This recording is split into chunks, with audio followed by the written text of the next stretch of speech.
Alrighty, hey, hi, hello, welcome back, Alexandrian Codex. It's 10 p.m. on this Thursday, January 30th? That's right, 30th, 2025, 10:47 p.m. Pacific Standard Time. I wrapped up D&D, took a little break, had some food. I've been playing some Project Zomboid, so naturally, the most easy, flawless, seamless, that's the word I wanted, seamless thing to pivot into would be playing more Was A Teenage Exocolonist. It was, I made a choice a few minutes ago between doubling down and continuing my hoarding ways or having more cute fun. And I had to think which sounded better. Dis is kneeling with his hand flat to the ground. Sometimes I swear I can hear the planet talking, he says. Everyone always told me I was weird. Maybe they were right. Hey, bud, mildly concerning stuff I'm hearing. As usual, so, glad to hear you're doing okay. Vase is in the garrison lounge, taking up a whole table with his schoolwork. The way he acts like he emerged from the womb armed to the teeth, it's a little jarring to see him doing something as pedestrian as homework. Also, he's 23 at this point. No, he's 18. I'm bad at math. Hold on, no, he's 20. He's 20 and doing homework. So we can presume this is college coursework, maybe? He sees you and waves you over. Oh, Solanaceia. You care about all this Xeno shit, he says. Can you help me with this? Yeah, of course, man. Vase flips the screen of his holopalm to face you and looks over his homework. Oh yeah, the questions are a little advanced, but you've learned so much through independent study that it's no trouble. You go over the first few questions with him. Vase listens attentively, nodding, asking intelligent questions. When he flips back to his worksheet, though, you can see he's already finished most of the homework. Perfectly. Wait, was he testing you? Apparently, Vase knows a lot more about xenobiology than he's letting on. He snickers at your shocked expression. What, you think I'm an idiot who only knows how to hit things? He says teasingly. Not knowing about the enemy is the best way to get yourself killed out there. He leans in, a conspiratorial smile on his face. I just wanted to see if you would help. Oh, baby, I love me a big dumb man. Vase throws his head back and laughs, and looks you up and down appraisingly. Get it, Solanaceia. You know, Vase says, I actually thought that xenobiology bullshit was gonna be hard. First thing I did when I found out I had to take Xeno B was go to that hippie cow to see if we could work out a deal. He does my homework, I get the guys way up bugging him, and about who's a prissy little shit, that kind of thing. He scoffs. Gotta hand it to the guy, he can get loud when he's angry. Said we're a bunch of violent, thoughtless thugs. He hates us and everything we stand for. Can you believe it? He wouldn't even waste his time buggering float cows or whatever the hell he gets up to in geoponics. If it weren't for soldiers protecting his stupid ass. He can be king shit of Knoll Hill if he wants to be, Vase concludes, shrugging. I don't need anyone's help. Charming. Vase charming. I actually don't... Oh, no, I have one strange device left. You know what we're doing today, then? Getting more strange devices. You go to the garrison looking for Nem, but she finds you first, pouncing on you, wrapping her arm around your shoulders. Buddy, friendo pal, she exclaims. She leans in close, smiling wide with barely contained energy. If I don't do something a little wild, I'm gonna go bonkers, she says, so only you can hear. Everyone's a little stressed out, and I feel like... She inhales and bites her lips. I feel like I gotta do something extreme. Like, I wanna strip naked and climb to the top of the colony and scream until someone makes me stop.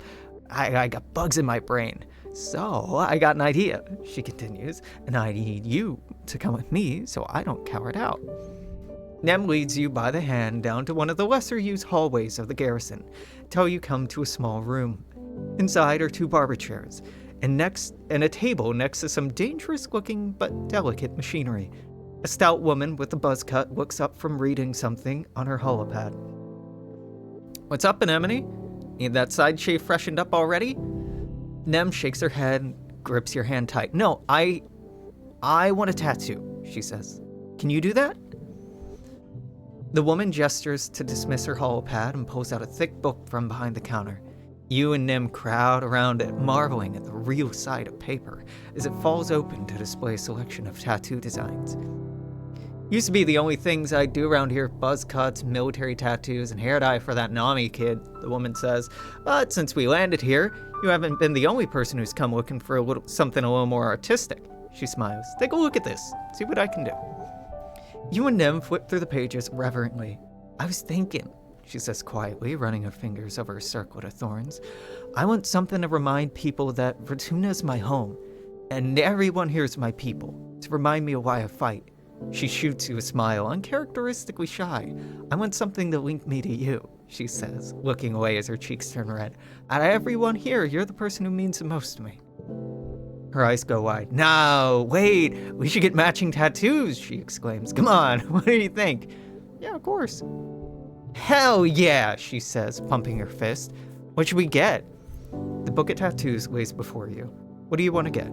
Stratospheric logos surrounded by knives, each other's names, mushrooms growing out of a human skull, suns to represent the twin sons of Rutuna, or a sword and shield. Suns!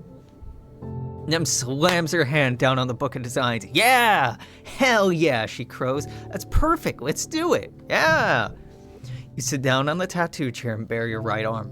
The tattoo artist / barber transfers the design onto your skin and fires up the machine, which buzzes alarmingly. You and Nem look at it wide-eyed. Guess you kids have never seen Earth Tech, huh? She says, preparing the gun. Tattooing's one of the oldest human arts. There's not too much holograms and replicators can improve on it. Stuff I do here reminds us that even when we're out here in the stars, we're just a bunch of meat with thoughts. Tough your way through it. It smarts a bit when the tattooed artist presses the needle to your skin and begins her work, but you're pretty tough. Nem looks a little green as blood wells up around the needle. Grabs her hand. This is so cool, she breathes as the design begins to bloom on your skin. It takes half an hour for the tattoo artist to get down to the bold first strokes of your tattoo.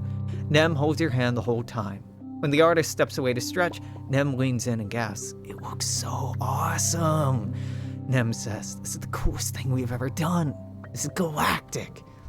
She looks up at you and says, I mean what I said. Her voice a little wet. You're my best friend on this whole rock. You've always been here for me, and I'll always be here for you, no matter what, thick and thin. She sniffles, then looks embarrassed. Man, it's dusty in here. Tattoo artist returns and finishes your tattoo, then moves on to Nem.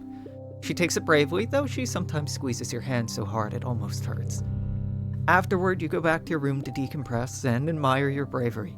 Nem flops on your bed and you climb on after her, careful of your aching arm and newly wrapped tattoos. I can't believe we did that, she crows, kicking her legs in the air. That was so awesome. She turns to you and pushes her unruly hair over her shoulder.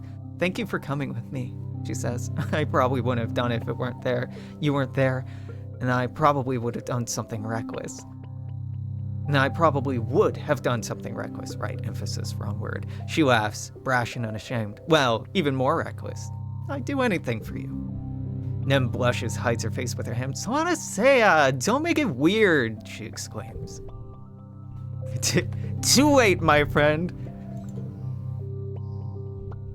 I think we're already maxed out, but you know what? Have an egg. I'm feeling generous. You spot Tang heading behind the engineering wing and follow, only to find that she's disappeared. Then you look up and see an access ladder leading to a maintenance platform by the engine turbines. Long silence starting to rust.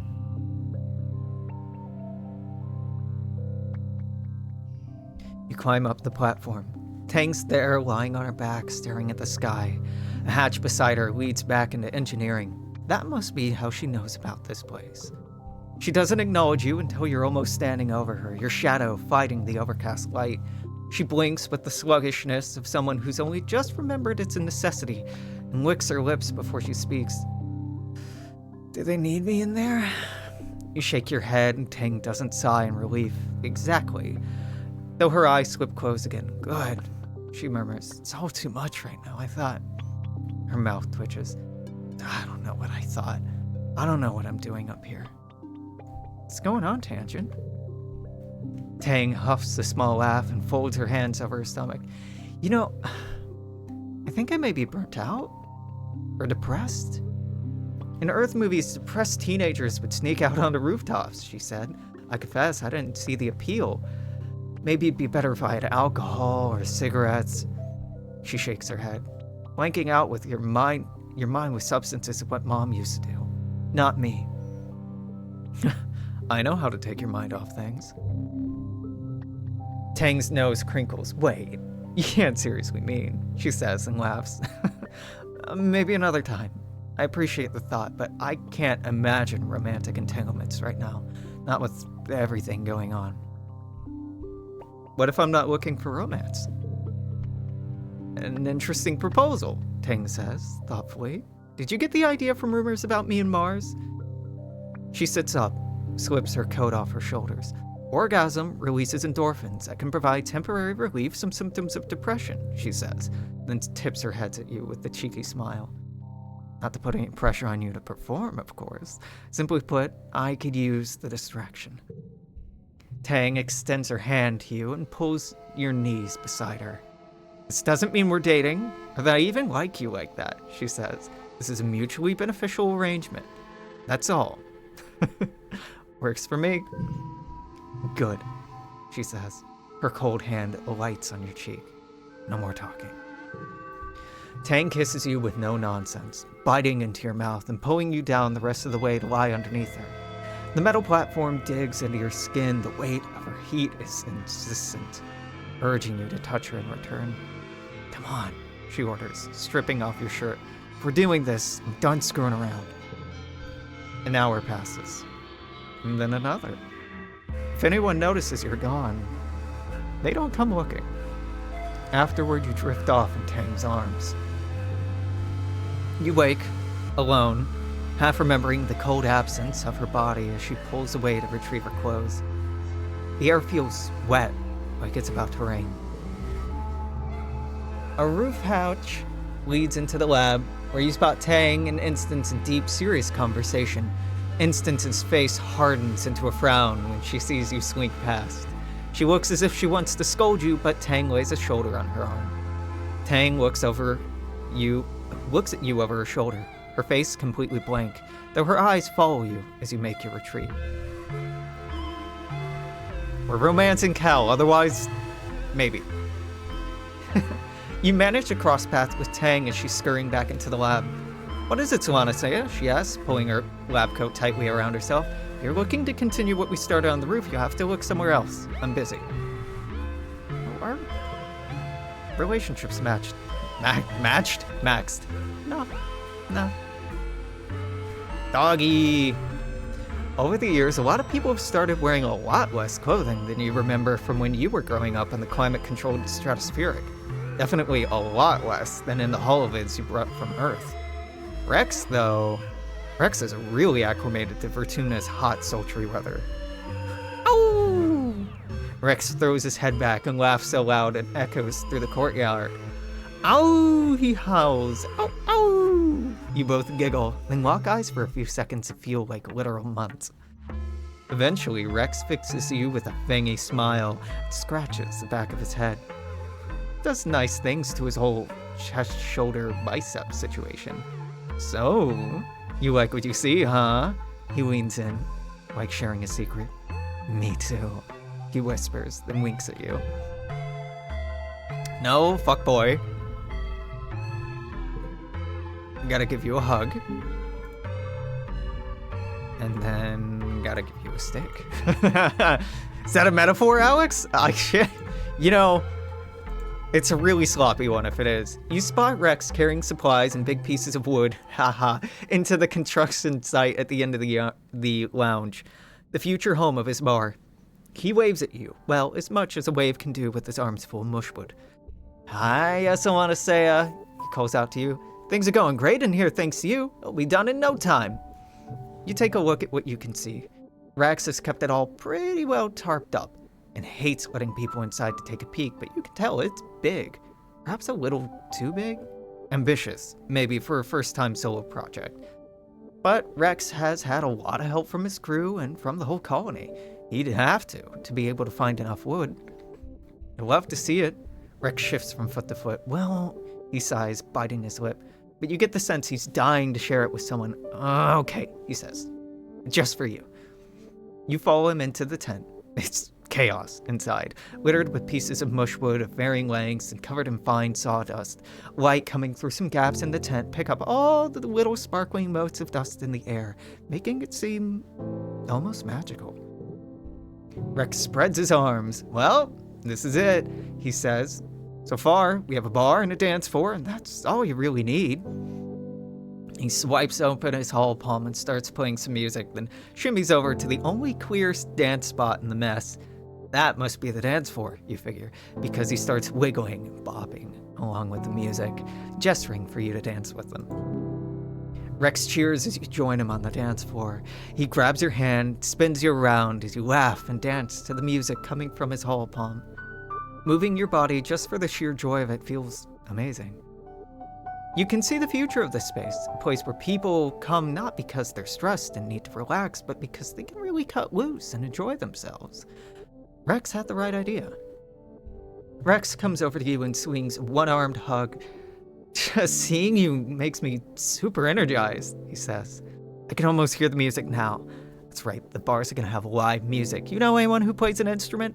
I'm gonna work double time to finish this place. If you wanna help, bring me all the mushwood you can find. Nami.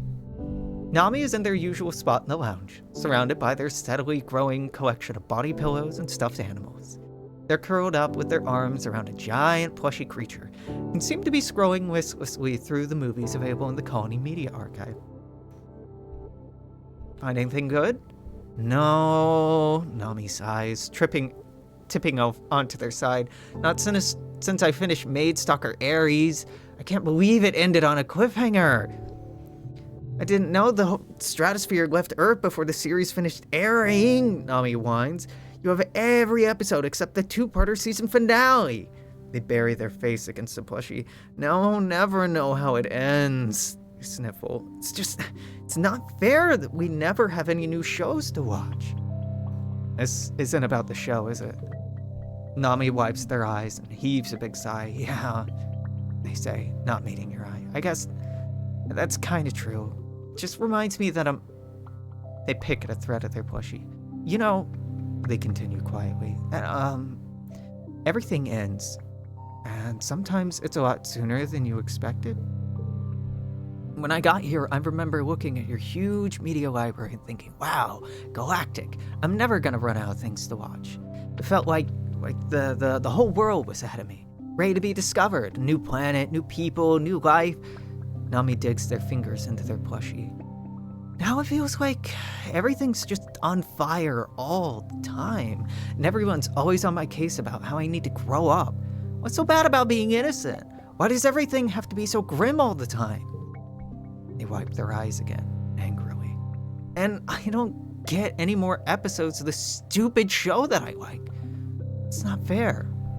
I get that. It's hard. Nami nods, their chin wobbling as they try to keep it together. Yeah, they say, tipping their head up to the ceiling, trying to put on a brave smile. Thanks for getting it, Swanasaya.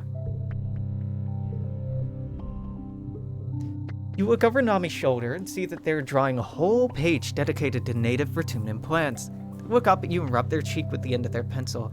I guess we're supposed to believe in Governor Loom, they confess, but what if we accidentally hurt the planet? What if some of the super cool plants and animals die? They look down at their page. I just think it'd be really sad if that happened. I have a crystal for you. Hello, Mars. Mars is watching holovids, propping her head up with her hand. Newton's bloody apple, she curses. We've got to start producing our own entertainment soon, or I'm gonna literally go mad. Yep. Same thing you've been saying for 6 years? Have a flower, whoop. You find Mars frowning over a textbook on her holo. She flips through the pages with growing disgust, until finally she gestures angrily to dismiss the screen and drags her hands down her face. People totally suck. You slide into the seat next to Mars and she sighs. I told my dads about my plan to get the adults to adopt kudos as a way to encourage the arts, and they got really weird about it. Like, they think it's a good idea, but then they told me I should read up about Earth's history. So I did. And you know what I found? People suck. The whole reason we left Earth was because trading money for stuff was a bad idea. It made a few people rich and everyone else poor, and it destroyed all the culture, and people fought and killed each other over it.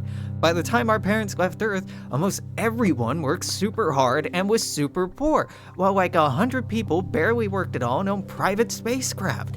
That's so dumb! This colony is the closest humans have come to income inequality in thousands of years, and we don't have any passion. Earth's history is full of people with passion who end up turning into supervillains while everybody else starves, she says, crossing her arms. Is that all we're capable of? Really? She looks at you intently, puts a hand over her heart. I'm a passionate person, Solanasea, she says. Is being a despot all I'm capable of? You're gonna have to work at it. She nods with conviction. You're right, Solanasea. I'm glad I can always count on you to remind me to be better. There has to be a middle ground between austerity and inequality, she continues. I don't want to have everything while everyone else has nothing. Like, yes, obviously I want to colonize this stupid rock. I want massive cities and glass skyscrapers and flying cars. I want to not have to fight off aliens every year. I want to pave over all these skunky pollen trees and kill the stupid bugs. I want air conditioning. I want everyone to have everything, even the stuff that adults think doesn't matter. We can't live like animals just because of the boogeymen of our past.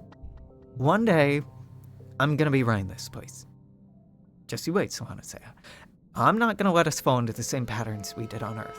We have to take care of each other and master this planet, but we also can't forget what makes life worth living.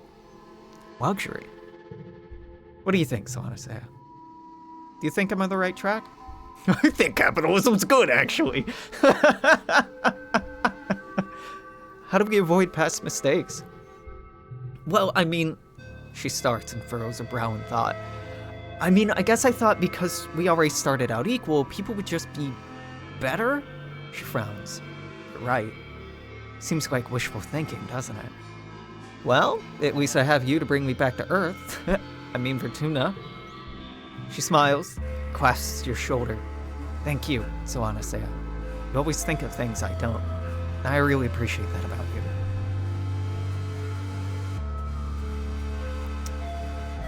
International plays in the distance.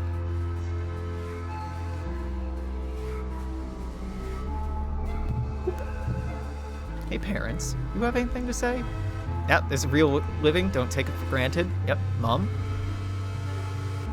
Yep, you're busy. The dialogue that these two have really drop off after the first year here, because there's a good chance that they don't make it this far. It's hot and humid inside the geoponics bay, making your clothes stick to your skin as you look around for Cal. Eventually, you see him, his back turned to you as he lifts bags of fertilizer into a wheelbarrow. You call out to him as you approach, and he turns to you with a beaming smile. Solanasea, he greets you. I was hoping I'd see you today. As you open your mouth to respond, you hear a quiet crack and a hiss from nearby. Oh, Bud, watch out, Cal says, stepping between you, and what you realize too late is a humidity sprinkler. Cal laughs as he's blasted by a cloud of mist. For one perfect moment, it looks like he'd been outlined by 1,000 rainbows. Ah, Dip, he whines, smiling as he shakes out his hair and flips it back over his shoulder. I should have let you take that one, but your clothes would have gotten wet. He stands up straighter as your gaze passes over his body. He's really grown into himself, is the thing. Before your eyes, a droplet of water bravely winds its way down from the rise of its chest, down the rippling muscles of his abdomen, to where it disappears into the shirt tied around his waist. Cal tilts his head, his smile turning a little teasing. He flexes his bicep at you. Got you looking. Of course I am. Have you seen yourself? Cal's face goes completely red as he laughs and drops the pose. Oh, geez, Solanasea, he says, ducking his head. You can barely see the edge of his smile. You can't just say things like that.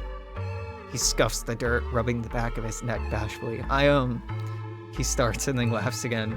His smile turns soft. I like your hair? It's really pretty. You really caught him off guard, but he doesn't seem to mind. Cal leans in. Can I tell you a secret? He asks. I'm not actually too hot in here. My enhancement means I'm always the right temperature. I don't even sweat. I just like taking my shirt off.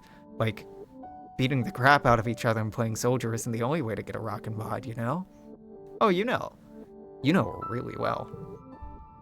You spend an enjoyable afternoon helping Cal deliver bags of fertilizer to every corner of the hydroponics bay. When the job's done, he claps you on the back. Whew, he's as strong as he looks.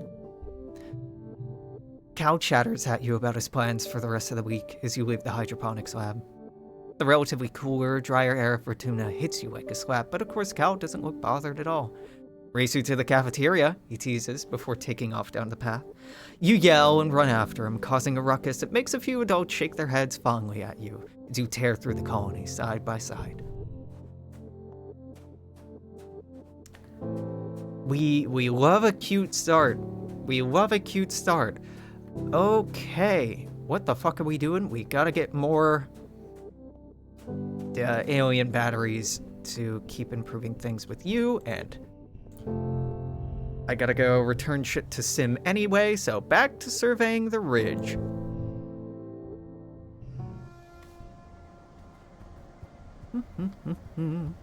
I have a cut on the inside of my lip that's driving me crazy. But the fucking gashes in my face are healing well. They're not bothering me anymore. Well, that's a lie. They're scarring and scabbing and itchy. It's always fucking something, man. Being human is a it's a time. It's a time.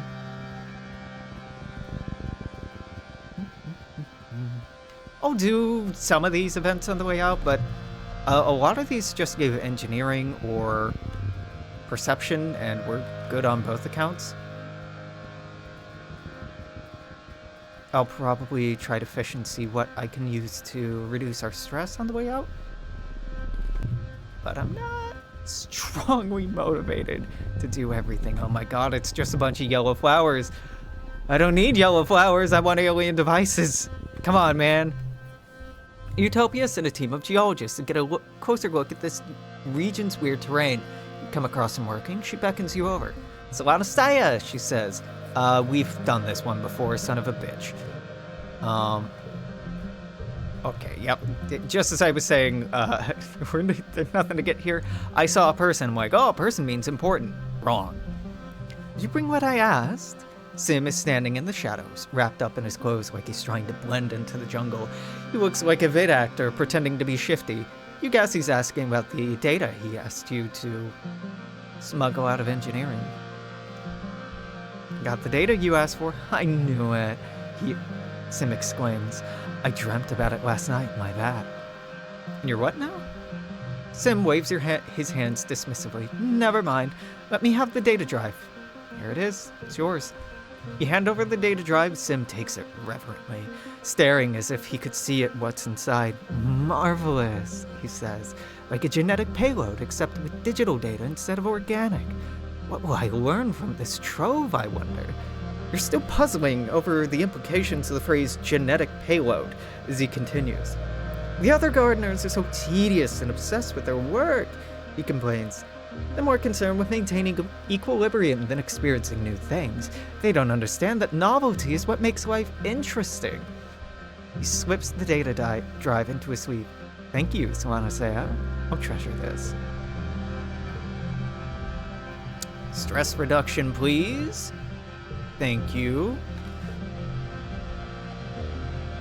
Oh, you find Sim deep in contemplation of a piece of fruit. What would you say is the purpose of this fruit? He asks as you approach. Depends on whom you ask. To the tree, the purpose of the fruit is to house a seed to entice other creatures to ingest it, carrying it away from the place where it may take root. He holds up the fruit. To the bush, Bob, the purpose of the fruit is to nourish the body. You do not care for the seed at all. How then do we determine the purpose of a thing? It's a valid question. but a flawed question because purpose implies intent.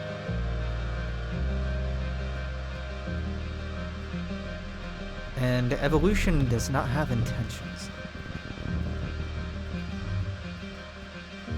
Just consequences and adaptations.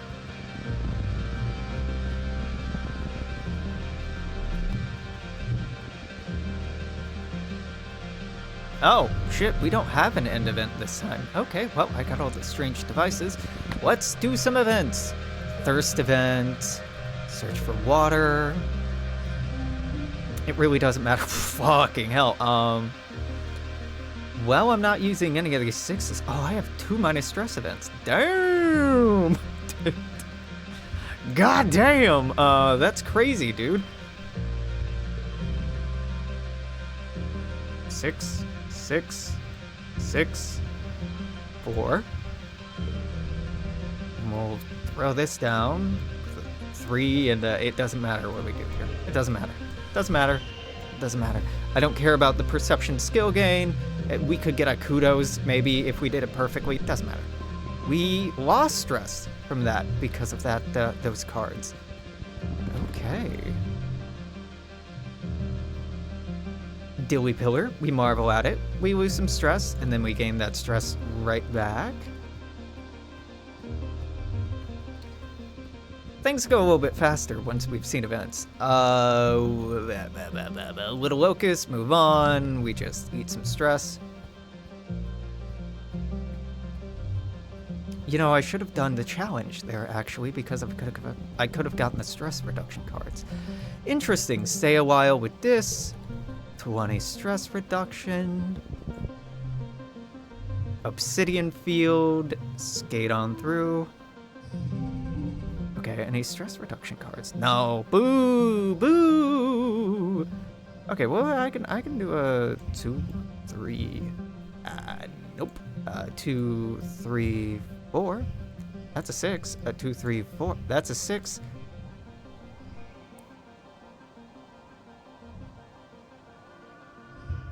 Oh, because it's the last card. Right. I keep forgetting about this.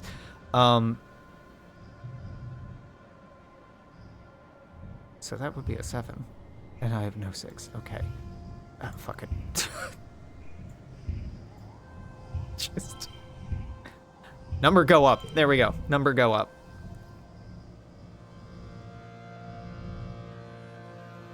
4. 4. 6. 5. 4, 5, 6, 7. And we're done. Okay, stress reduction here. Great. Then I don't really care what we get with the rest of these. I got what I wanted.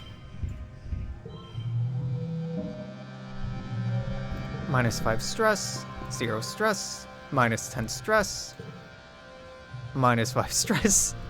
We are at 14. I don't believe that there's any more stress reduction events, but then again, with the challenges, kind of everything is. Wait a minute. You're walking along a ridgeline when your foot knocks some rocks down the slope. You anticipate the familiar clatter as they plunge into the chasm, but realize it's silent, just like the wind. You peer down the slope. Nothing's falling. Wait, the rocks that you dislodge with your foot are just floating. It takes a second. You realize you feel lighter too, like you've taken off your mountaineering gear. You take another step forward. It's a struggle to keep your foot on the ground.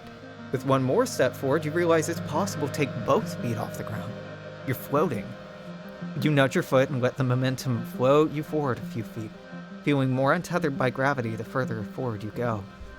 The ridgeline is narrow, with a steep drop on either side. There's no way around this strange anti-gravity field, and if you fall out of it, you might plummet into the chasm. Onward!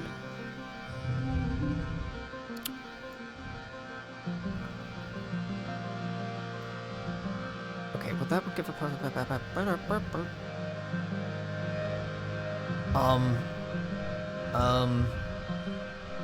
Sure. Boom. Boom. I can't believe I have first step still. God, that sucks so hard. You know what? Here. 1, 2, 3, 5. And I need 24 here. Oh my god. Where are my stress reduction cards? What is this madness? This is not my beautiful wife. This is not my beautiful house. Etc, etc. Okay, and then that's a 2, and here that's a 1. 28's fine, dude. It's bravery, and our bravery's maxed out, so the reward don't matter. Minus 20 stress. You float forward, allowing yourself to rise higher and higher until you're able to swim and tumble through the air with ease. Whew, wow, you're totally weightless. You float over a shiny, lumpy rock jutting from the spine of the ridge. As you pass over it, you feel gravity gently begin to embrace you again, pulling you back down. Your feet touch the ground on the other side, and your legs immediately give out. What a rush! You mark the location on your map for other surveyors. And we take 5 stress. There's no combat here.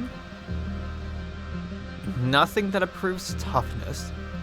There's nothing that improves organizing, reasoning, or creativity, or persuasion, or empathy.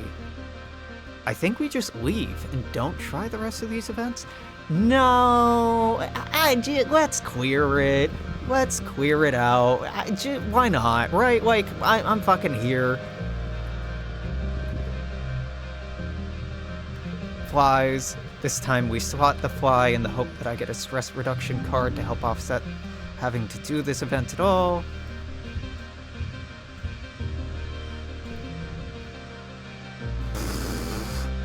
Six. Okay, any stress reduction cards? No, it doesn't matter. Here's a bunch of cards.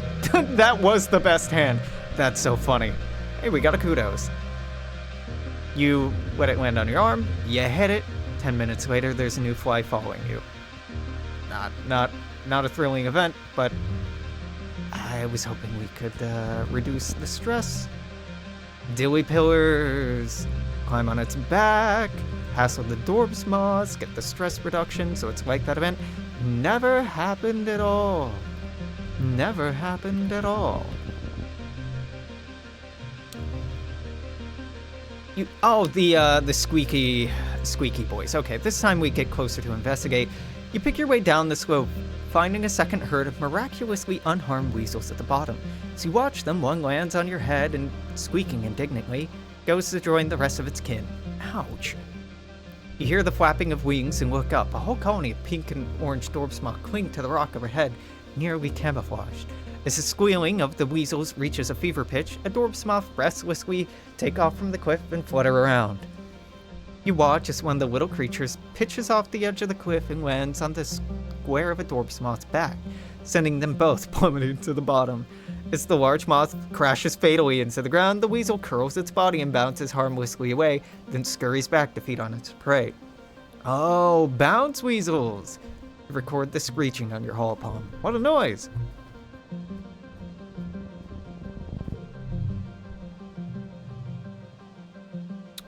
We've done this before. What does finding the source do? It's a crystal. It's a crystal, and I think it gives biology. This isn't worth it. That doesn't give stress reduction. That doesn't give stress reduction nor anything else I care about. Right, that doesn't give kudos. I don't even care that much about kudos. The hallucination, and it's me, and it's... Yeah. Radiation warning. Nope, we turn around. Remember 2 minutes ago, maybe, when I was like, we should do them. And now I'm like, nah. Yeah, we checked this out because ignoring it will mean that I don't get the stress reduction.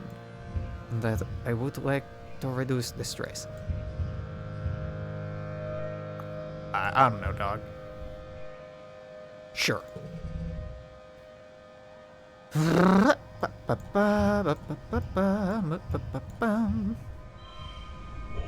Eileen, it is me, a winner. 3, 4, 5, sure. Engineering. Oh, we do get kudos from that. 5 whole kudos, but it's something. You will give stress reduction. You give a card that I don't really want. Never mind. I shouldn't have gotten that bounce weasel card. It occurs to me, shouldn't have done that. We go home. Didn't get a lot, but I needed these, items to give as gifts. That's okay. It's your 17th birthday, but it's not just your birthday. Quiet is a time of new growth, a celebration of life and hope, not just for this year, but for humanity's presence on Fortuna for years to come. You and your friends are a symbol of that hope. Quite literally, you are the future of humanity. As you're all beginning to take your place as adults in the colony, the council has decided to throw a party in your honor, the Vertunan Youth Ball. Mars is organizing it, of course, and you get embossed invitation on real paper slipped under your door. Party, party, party! You slip into some party clothes and head over to the lounge to celebrate. Well, yourselves, and yourself specifically. It is your birthday after all. The lounge is all decked out, and decorations look expensive. Must have taken a lot of nanoprinter crits. Your friends are transformed too. Everyone's dressed up and looking like the young adults you're becoming. You can hardly recognize some of them. Mars catches your eye and waves, her bangles jingling joyfully. She looks like a model from her holomags, every inch of her primped, painted, and perfumed. So I wanna say, happy birthday! I'm glad you can make it, she says over the steady thrum of the music. Drinks over there, make your song request a congruence, and take off your shoes. You look down at your boots and then back up at Mars skeptically. She rolls her eyes and does a little bounce. Sock hop, just like on Earth, duh. At the refreshment table, Cal is stuffing his face with party food and Rex shoves 2 glasses of punch into your hands. Gotta stay hydrated, he says, pouring himself another glass. We'll be sweating it out one way or another, he winks at you. Don't let them fool you, Tangent mutters, joining you. She smears a glob of something pink and meaty looking on a cracker. It's a well-documented phenomenon that people experience with imbibing alcohol will only begin to act as if they're drunk, even if they're completely sober. People inexperienced with imbibing alcohol will begin to act as if they're drunk, even if they're completely sober. That's true. That's true of a lot of substances, actually, and it's incredibly annoying. Incredibly annoying. I fondly remember experimenting with substances as a teenager, and like a younger friend, a friend's younger brother, was acting all cray-cray and was not intoxicated. That boy was smoking oregano and was being very silly. To Rex, she adds, I mean, of course I'm not going to suffer any bad behavior. Rex grins as he pulls a flask out of his vest and pours a healthy addition into his glass. Who says it's gonna be an act? Let's get a little loose, come on, it's a party. The music changes to something with a fast pounding beat. Rex throws his head back and howls, woo, time to dance. I dance. You, Rex, Mars, take to the dance floor. After a while, Nem follows, pulling Vase behind her. You all dance until it feels like your heart is gonna burst. From excitement, from exertion, from the sheer joy of throwing yourself around the room with your friends. Nami, who's playing DJ with congruence, spins up something a lot slower, more romantic. Grab a partner and pull them in close, they announce dreamily, or whatever distance you both feel comfortable with. Everyone giggles awkwardly and shuffles around, feeling intangible friction of teenage politics. Who dances with who? Who makes the first move? We gotta talk to Cal! Cal grins and holds you at a respectful distance, his strong shoulders forming a natural dancing frame for your arms. You're a little embarrassed that you're so sweaty. Cal never works up a sweat, but he just laughs and compliments your natural glow.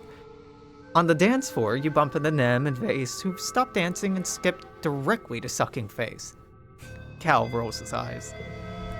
After the slow songs, Nami spins Congruent's music library to something with a little more bounce to it. The dance floor once more floods with bodies ready to gyrate the night away. But the tunes are abruptly interrupted by Governor Lum's Here Speak hijacking the feed.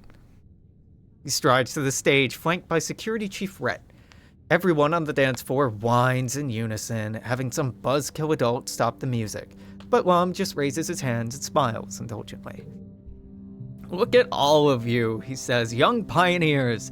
I look at you and I see the future of humanity, not of just the colony. Oh, the future, not of just this colony, but of all humanity. Catch a few people rolling their eyes. You've heard this before.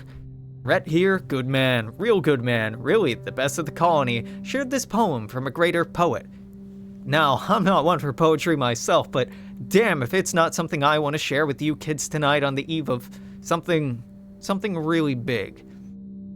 He clears his throat and reads from his hall poem. We cannot tarry here, we must bear the brunt of danger. We, the youthful sinewy races, all the rest on us depend. Down the edges, down the passes, up the mountain steep, conquering, holding, daring, venturing as we go to unknown ways. Pioneers, oh pioneers, we primeval forest felling, we the river stemming, vexing we and piercing deep the mines within, we the surface broad surveying, we the virgin soil upheaving, pioneers, oh pioneers. Grumble and hiss, this is bullshit. Rhett looks a little pained, but Lum continues. What do you think the poem means, kids? Does it mean we should sit here in our colony, politely waiting for this planet to make a space for us? He clenches his fist evocatively in the air. No, he exclaims. It means we need to get out there. We need to grab Vertumna by the balls and make it respect us. He points to you specifically. I need you, the next generation, to lead the charge. This is your planet. You're old enough now to defend it. I'm asking all eligible fighters to join squads, massing at expeditions, to get out there and attack those monsters where they live. We're taking the fight to them. No more hiding behind our walls. To your left, Vase and Nem lead the cheering that erupts. Lum and Rhett leave, and the music spins back up again, but only a few die-hard partygoers still want to dance. Everyone else is broken into small groups to discuss the announcement. You are angry. This is bullshit, Cal exclaims, causing a few heads to turn. They're not even gonna try to figure out why the animals are attacking us. They're just gonna kill, kill, kill. He waves his arms over his head. Aren't we supposed to be better than that? Dis clearly agrees, though much more quietly. They don't even know what's out there, he mutters. They have no idea what they're up against. The party fizzles out as everyone drifts away from the lounge. You return to your parents to find your parents have stayed up to make sure you got home safe. They've never done that before. You've always been told the colony was safe. Now you see their grim expressions. You know that time is over.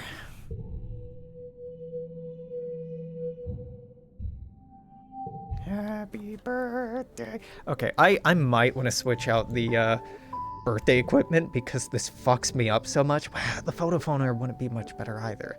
Well, no, leave it, just leave it, Alex, you'll deal. You can't find Dis outside the walls, even though the duty roster has him working on expedition vehicles today. After asking around, one of his crewmates points you to where he'd seen him disappear into the forest just 10 minutes ago. You thank her and set off into the wilderness. Picked up a few things about tracking after hanging out with Dis for so long, so you follow his trail into the nearby Mushwood forest until you hear him speaking calm and slow. Shh, it's gonna be okay. Just let me help you. You follow his voice and find him kneeling on the ground next to a wounded Hopeye. The scent of blood and animal fear colors the air. Dis's knife glints as he pulls it from his sheath. Don't worry, he says to the creature. I got you. You won't hurt anymore. Real soon. A branch snaps under your foot and Dis's head jerks up. His eyes go wide, but he doesn't greet you. Instead, he gestures for you to get closer. Look at the Hopeye. Its single leg is mangled beyond recognition from a hunter's snap trap, and it's bleeding heavily. It can only stare up at Dis, defeat in its 4 eyes. It struggles once more, then goes still from exertion, wheezing miserably. They tell everyone they're humane traps, Dis murmurs, but humans lie, don't they? They lie all the time. Hunters won't be back to check the traps until tomorrow, he continues, looking down at the Hopeye with a grim expression. I have to put it out of its misery. It's the kindest thing you could do. Dis nods once and steels himself. With a clean cut, he slices through the neck of the Hopeye. It tenses, twitch and fear reflex, then it goes limp in his arms. Dis is quiet at your side for a long time, breathing evenly through his nose, out through his mouth, like he's meditating.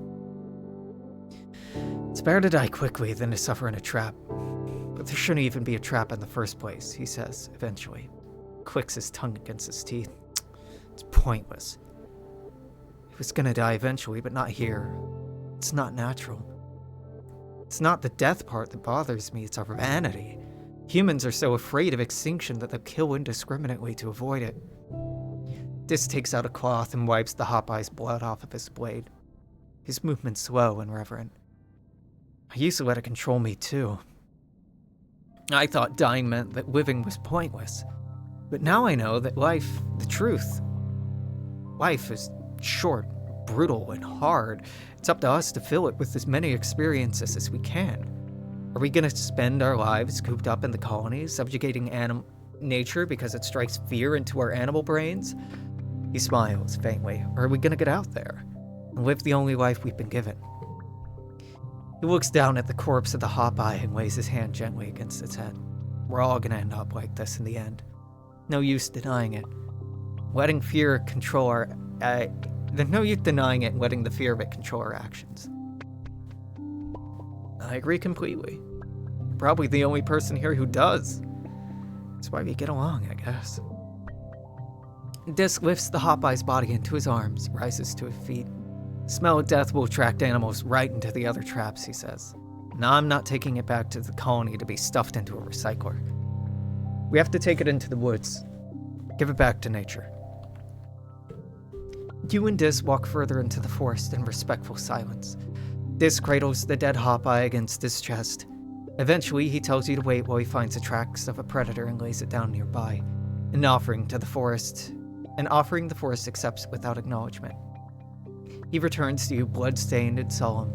It's done, he says. You begin the walk back to the colony. Though it's clear Dis is taking his time. After a few minutes of walking, he turns to you, grabs your arm, forcing you to stop and look at him. Samadasea, he says, his eyes burning. Promise you won't let me end up like that Hopeye. At your questioning look, he squeezes your arm to the point it almost hurts. I'm trapped here. Just let me go, okay? I promise. This sighs a breath of relief. Thank you, Samadasea. He stares at you for a few unnerving seconds, perfectly still, before jerking in emotion and fishing a pendant necklace from his clothes. He unclasps it from his neck and holds it out to you. Here, he says, you should have this. I want you to have it. You turn and let him put it around your neck. The pendant is large but surprisingly light. You recognize it as a fragment of a unisaur horn, its pearlescent color shimmering in the light. Are you flirting with me? Dis's hands pause on your neck. Maybe, he breathes so quiet that you almost don't hear. Is that okay? His voice is shaking. Is he scared? Motherfucker, okay, this is not me agreeing to date you because I have to date Cal. Why can't I date everybody? I feel the same way. You do? He says. You're not just saying that because you feel sorry for me, right? You turn around and shake your head. You've waited a long time for Dis to be ready. He finally came to you on his own. A bird you had to let go to be free. Started dating Dis. Oh no, buddy.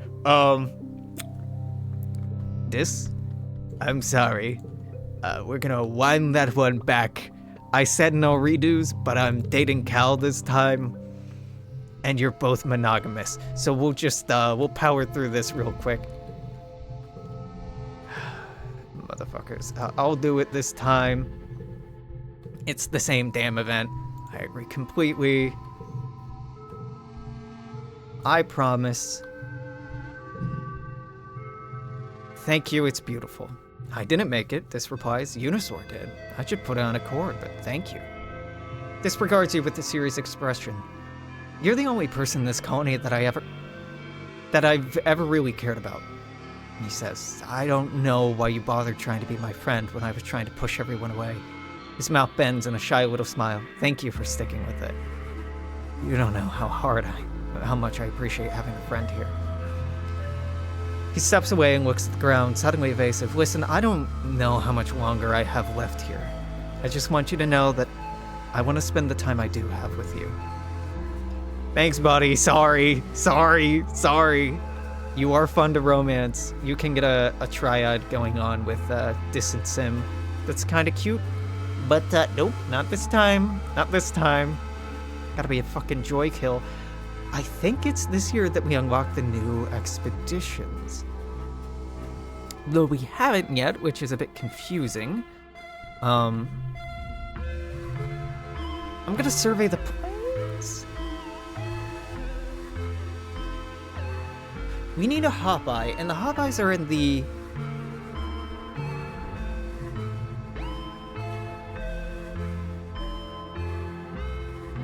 I mean, they're nearby. They're not in the Valley of Vertigo. Oh, Valley of Vertigo is where, we were being told to go. Yeah, so you know what? Forge in the Valley. I expect very little of this. We might get, like, one combat encounter, but at least I'll be able to clear most of the stress. I think that this is where... Tang wanted us to go. And I think I should be able to... Yeah. We should be able to unlock the new expedition now. You report to the expedition's tent to find not just Utopia, but Security Chief Rhett and Vase as well. I just can't spare any more of my people. I've already pulled almost all the foragers, and we're running scant crews in the ridges as it is. There's one person you can spare, Rhett replies, turning to face you. Hello, Solanastea. How'd you like to transfer into one of my hunting parties? Utopia tells me you're one of her best explorers. We could use someone like you. He indicates Vase. I need someone who can put up with this one. Vase puffs his chest out proudly. Sure, I'd love to hunt. Rhett nods. Good, glad to hear it. And he says, turns to Vase. But first, I need to make sure you know the basics. Vase, bring out the Vricky. Vase goes over to a tent and brings out a Vricky on a long chain. It's sprightly and bright-eyed, some might even say cute. It comes up nearly to your waist. Vase looks proud of his duty as monster bearer. Got this one myself. Rhett tells you, matting it to the training zoo, so don't kill it. But feel free to give it a few pokes, and tell me, what are its weaknesses? Its strengths, how would you defeat it in a fight? I'm going to attack it, because that gives combat experience. I'm sorry, little guy. If you are squeaky about, oh damn. +1 for every other mental card. This plugged with something that makes everything mental. That's incredibly good. If you don't like animal violence and cruelty, well, hey, me fucking too, brother. But this next expedition's gonna be pretty combat heavy. It is honestly one of the weaker parts of the game by my taste. I don't really care for the next section. It's necessary for some of the different endings, but again, I don't really give a fuck about that. A 6, I guess? Man, I don't fucking know. Throw a 6 down. This isn't the best score, I don't care that much. We would have gotten one more combat out of it, but 3 is still pretty good. You think about the times you play wrestled with your own pet Ricky Dicky. This Ricky's bigger, much angrier, so you'll have to be careful. Feign to the left, then move to the right, grab the creature's chain, yanking it hard. When the Ricky stumbles, you dive behind it, pull a loop of chain around its neck. That's enough. Red stops you. Well done, Solanastea. Seemed to be what we're looking for. Come join the hunting squad next month, and we'll see how you do in the swamps. Yay, we can go be, look, if you're hunting because you need food, that's justifiable. We don't need food. The colony's doing fine on food, just through harvesting shit and domesticating shit. So it feels a little extra to me. It's egg time, baby! Okay, so we can keep the egg and run, increasing toughness, which sounds kind of nice, or we can fight the Manicore, increasing combat.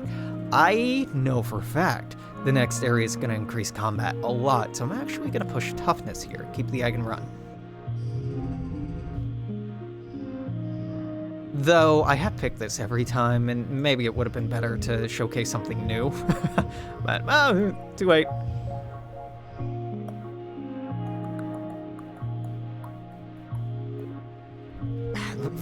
fine. 6, and then this would become... let's do this intentionally. There we go. Alright, you suck.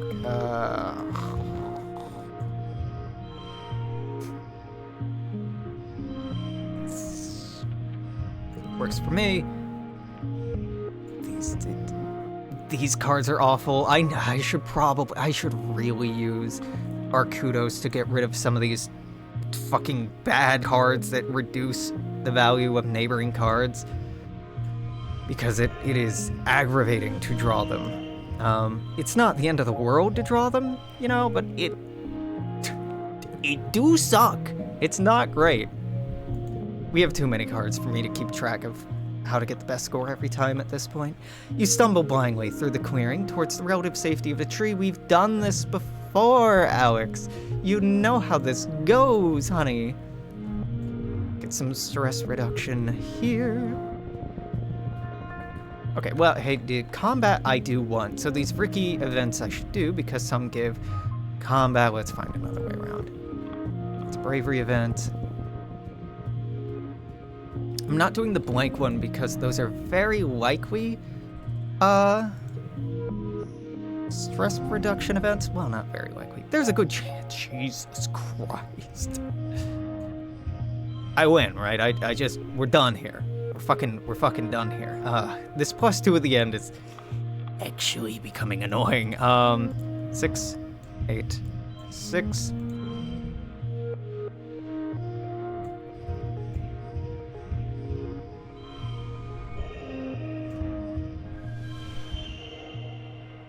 Yerp. Any stress reduction? Yeah, you'll have to see it, baby. And then I don't know, man. We already hit the high score. I don't care. Okay, dude, slap this bad boy down.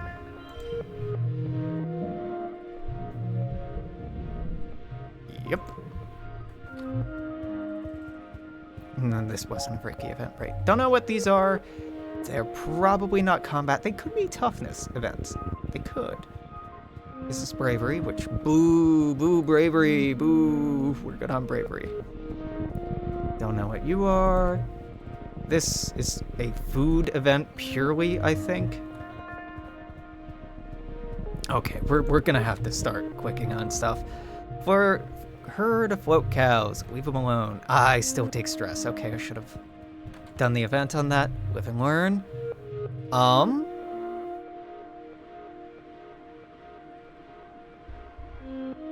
I don't remember this. A dense cloud of pollen makes it hard to see even your hand in front of your face here. It's a good thing you have a helmet with a visor filter. It's not perfect though, and it doesn't help visibility. Be patient, look carefully. Find another way around. Find another way around. Squeeger Hive. It's an animal challenge. Pass. Mushrooms. Pass. No, thank you. Squeeger Queen. Go around it. That... God damn it. It's not always clear when go around means go around. Break up the... You come across a terrible scene. A manticore has cornered a little hopeye and is playing with it, batting it around, catching it over and over. The hopeye is screeching in terror. It's a horrible thing to watch. But watch I will. Manticore bats the hopeye around for 10 minutes. Eventually, the hopeye stops trying to escape and just lies on its side, trying to play dead. You can see its little sides huffing in and out as it hyperventilates. Manticore nudges it a couple of times, looking bored, and for a second you think the hopeye might live. Then the manticore picks it up in its mouth, crunches down, and breaks the hopeye's neck. Drops on the ground and stalks off into the jungle. Yup, you wait until the manticore is gone, then climb over and look at the poor mangled body. It didn't even eat it. Nature's awful. That's pretty brutal.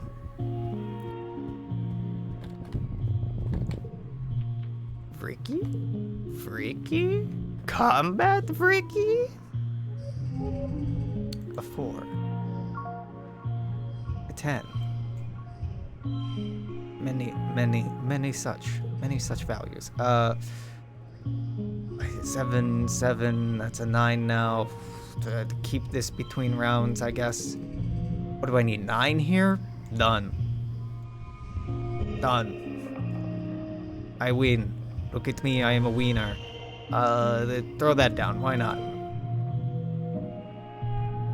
3 combat. 2 more combat on top of that. We could... Oh, we get empathy for a wedding at Weave. That's neat. Ah, here's what we came for. You find a hop-eye nest, just like Tangent asked you to find. There are 9 eggs inside, all packaged up in what looks like a delicate spun cocoon. You don't see the parents steal the eggs. Break a little hole in the cocoon, put 3 of the eggs in your bag. They're a little gooey. You hope they don't break. You turn to leave and come face to face with an adult hop-eye. Understandably, it's spitting mad. It drums its powerful foot on the ground in warning. 4 more pop out of the underbrush, start hissing at you.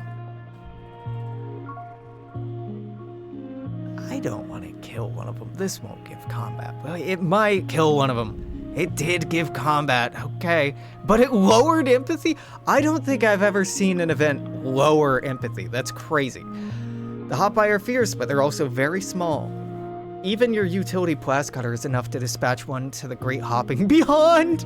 Oh my god, you hope to scare them away with your show of force, but during the scuffle you accidentally trample the nest and destroy the remaining eggs. This sends the remaining hop-eyes into an absolute frenzy. Now they have nothing to lose. Great. Great. I'm not just a bastard, I'm a real bastard. Cool. No, that can get way higher if we use it somewhere else. You know what, just get these fucking hop-eye facts cards out of here. I don't want this, I don't want this, I don't want this, I don't want this. Any stress reduction? Nope. Okay, boop, boop, boop, boop. Boop, I win. Should I try to get the best possible value? I don't want to use the stressful event card. And it almost certainly requires it. 43.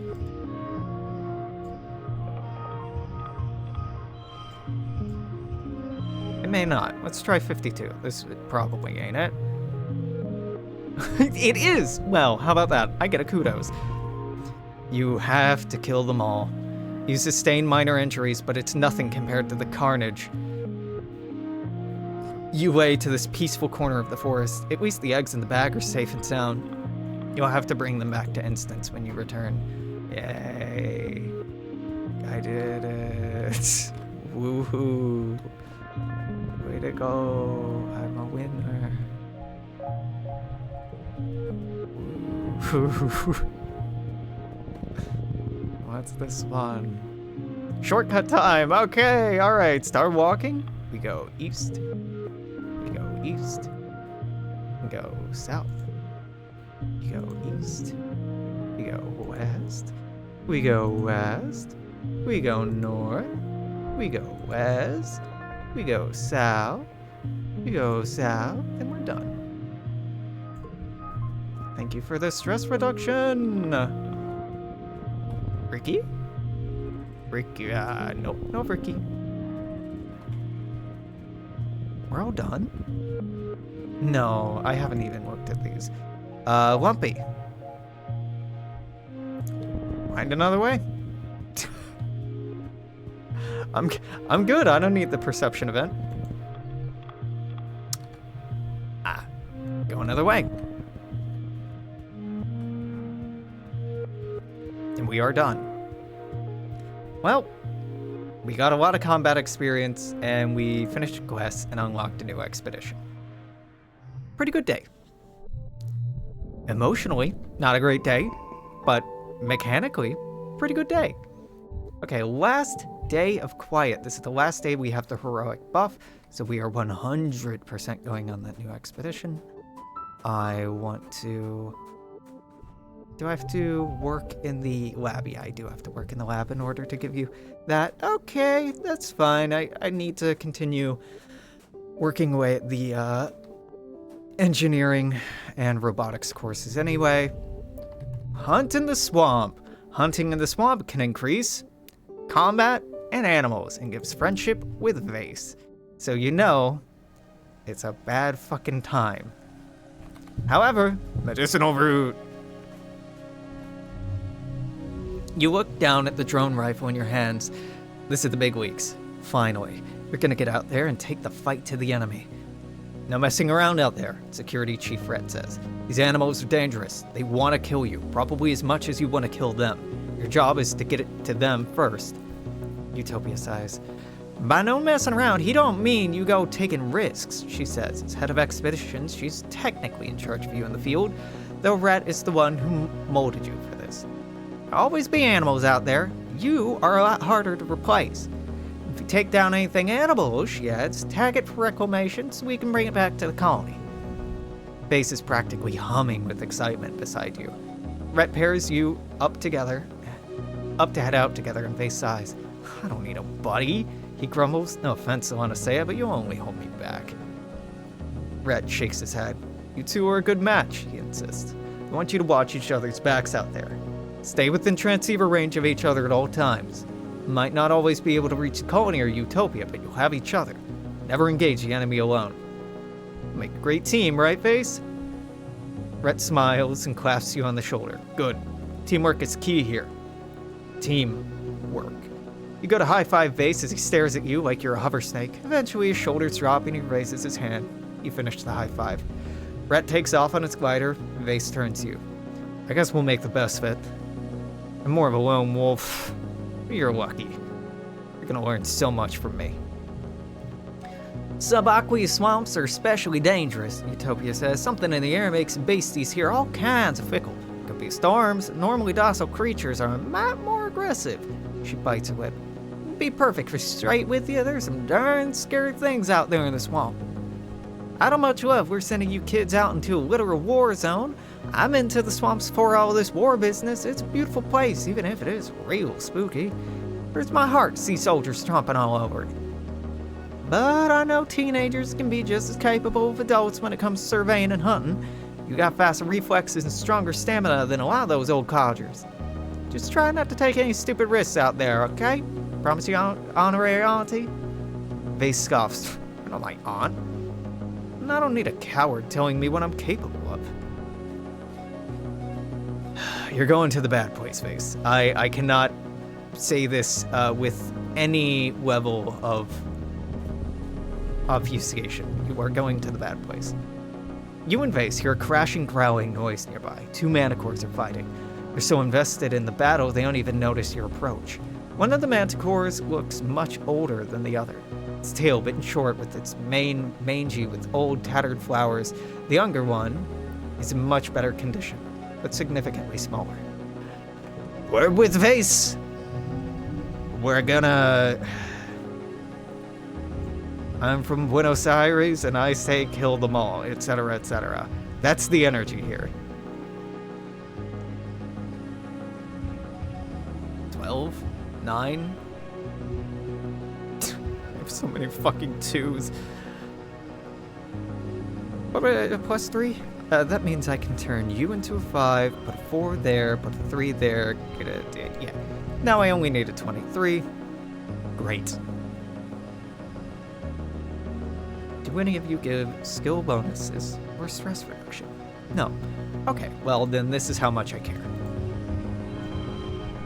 You did it! We did it! We did it! Yay! You pull out your rifle and aim at the fighting pair.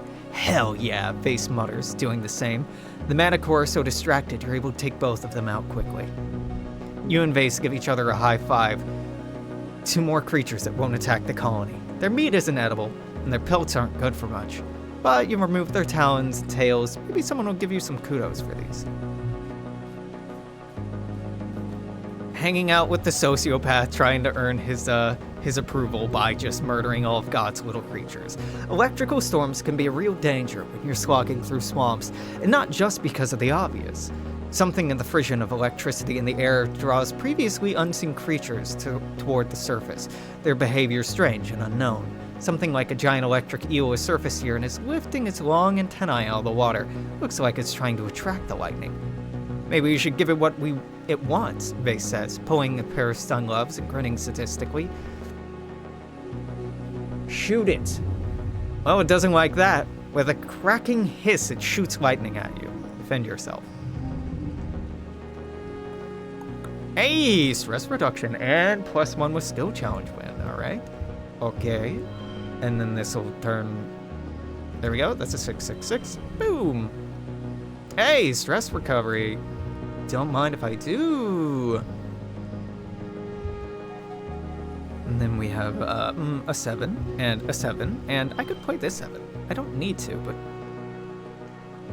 yeah, play it.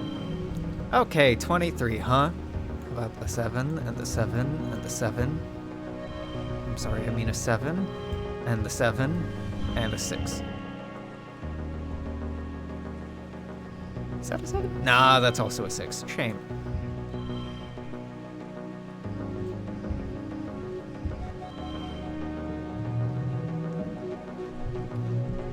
-6 stress.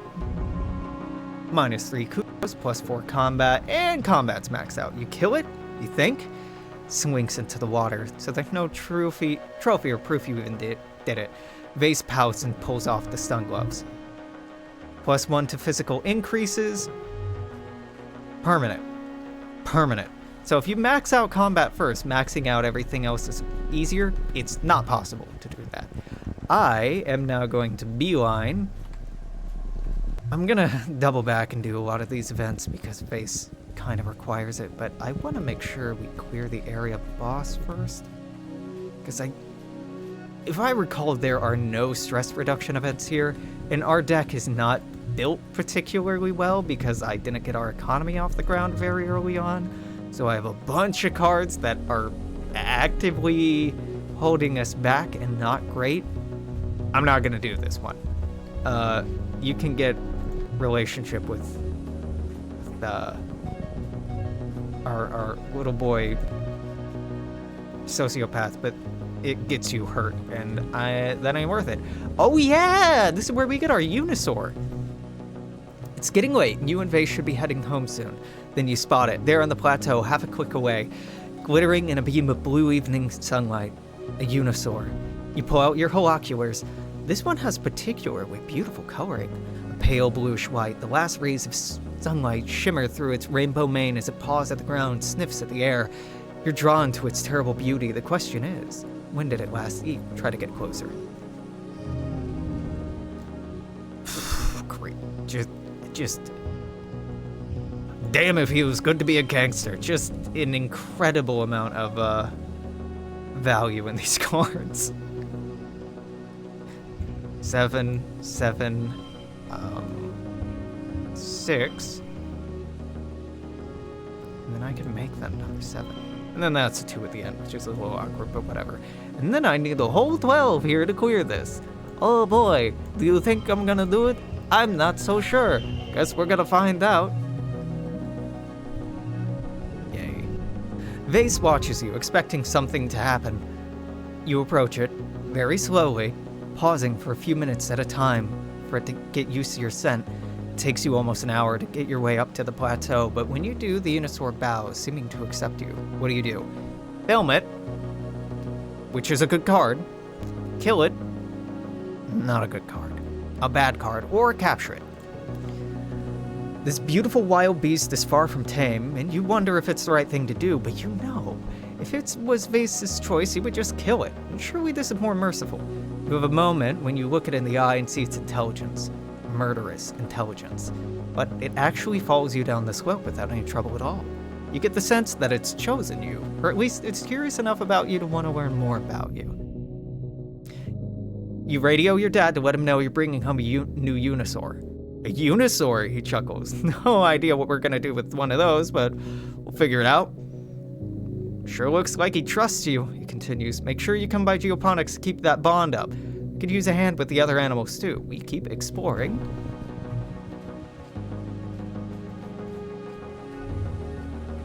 But now I don't care if we stress ourselves out. Another Unisaur! A Unisaur has been following you and Vase from a distance. You see it now and then out of the corner of your eye. It doesn't seem aggressive, and it looks recently fed, so it isn't hunting you for food. It's pretty unusual behavior for such a normally skittish creature. Befriended? It doesn't act like a wild animal at all, more like an algorithm. It's not interested in your food, your soft cooing, nothing you can offer. It's unnerving. Strange. It continues to back off and keep a precise distance from you and Vase. When it sees you paying attention, it backs off further, then it comes back to observe you.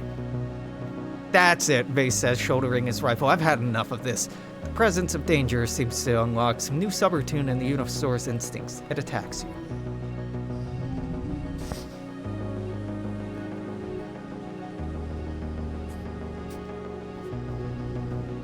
It's just so many damn cards. I gotta get rid of these hot buy facts. Well, I mean, they're not bad. I don't have to play them. But they're not good. Either. 6, 5, right, 8, 5, 6, 5, 6, 6s. Any stress reduction. Any stress reduction. Ooh, +1, no, okay. You know what? Is that what you want? Is that what you want, you sick fuck? It doesn't matter. We get combat, we don't need it. We get kudos, we don't need it. Well, the kudos I do need. It doesn't even defend itself. Bizarre. You and Vase kill it, and it dies just like any other perfectly ordinary Unisaur. Too bad their meat's toxic to humans. An hour later, you notice a muck walker watching you from the water. Dives back under where you pointed out to Vase, and a few minutes later, it's back again. Ah, I'm so sick of being spied on, Vase exclaims. He stomps over to the swamp edge, splashing up mud and brackish water. We're not doing that one. Vase wants to destroy it, and that gets you injured. You and Vase are walking down a path made by some creature, probably bushbubs. They like to make paths. What you find, though, isn't a bushbub. It's a snap bladder, a much more aggressive foe. You've seen nests of the things squirming around and crying out, trying to lure people into hungry mouths, but this one's on the move. It's crawling across the path. Slowly. From its round, lumpy form, you wonder if it's pregnant. These things are a danger to surveyors and could potentially kill someone who fell into a brooding nest. They swell up so huge they can't move anymore and instead half-bury themselves and lie in wait for prey to come too close. You take this one, Vase says, gesturing to the lumbering beast. Looks like your speed. Kill it with flair. Stress reduction! Yeah, alright. Boom. But it becomes a 3. Sure. Okay, that's a 3. That becomes a 3. Here's a 4, and turn that into a 6, a 6, a 6, and a 12. Another stress reduction card. Pretty sweet. And you know what? We'll do the 3s. Why not? So we lose 1 stress from this encounter. Take out your blast cutter and do a cool spinning move, jumping off a few logs and jamming the tool into the snap bladder's, bladder. It exhales a cloud of noxious acid mist. Vase applauds.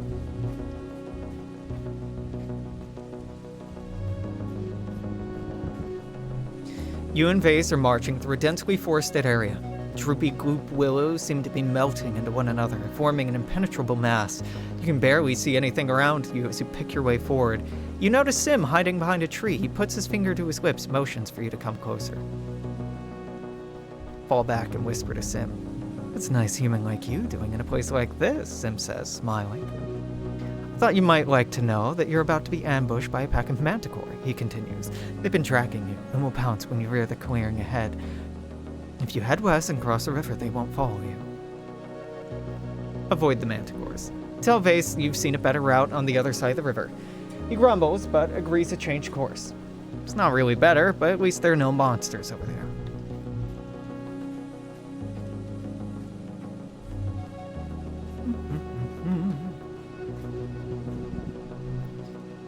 The worst thing about hunting in a bog is, well, the bog. You're up to your knees in sticky, clinging mud, sucking your boots when you try to move. You're stuck. You poke at it with the stick and then lose the stick. How deep does this go? I don't need to build a bridge. I can just not do that event. A wide but shallow stream blocks your path here. You get a run up.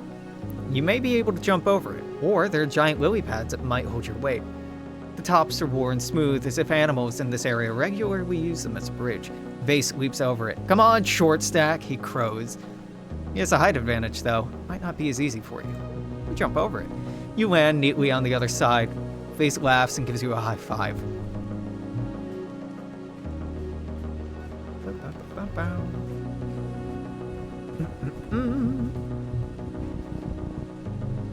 It's a unisaur. You and Vase duck into the bush to observe it. It rubs against a glup willow, seemingly unaware of your presence, until it suddenly is. Its head snaps towards you, its nostrils flaring as it catches your scent. Its jaw opens wider and wider, revealing glistening, needle-thin teeth and a terrible light from deep within. It looks like it hasn't fed in some time. It howls and charges. Vase looks at you wide-eyed. What do? Stand your ground! I ain't a scared.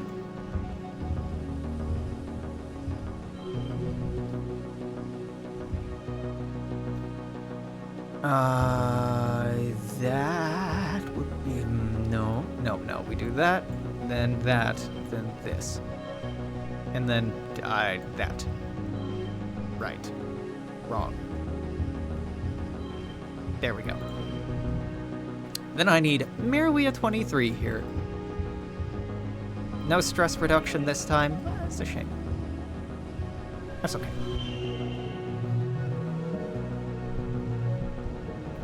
You and Vase explode out of the brush, matching the Unisaur's energy. It rears back and roars in surprise at your intimidation tactic. And you take a knee, fire your rifles. The drone bullets punch into the Unisaur's leathery hide and it roars again, this time in pain, and wheels around to dash into the trees. Damn it! Vase curses, almost had it. You're alive, which is a bonus. Maybe it will die from those wounds.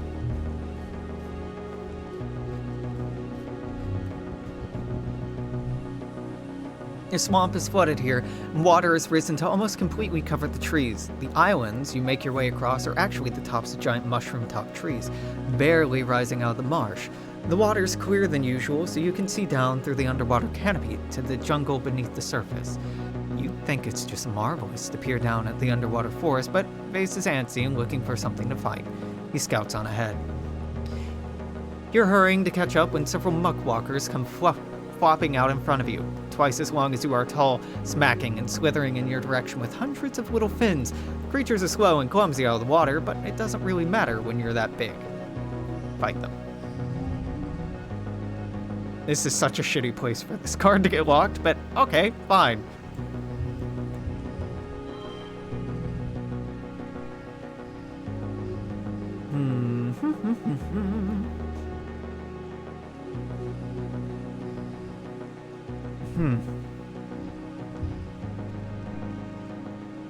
Oh, it's already a 5, so mission complete. That's a 9. And what do I need? 24 here? Oh no.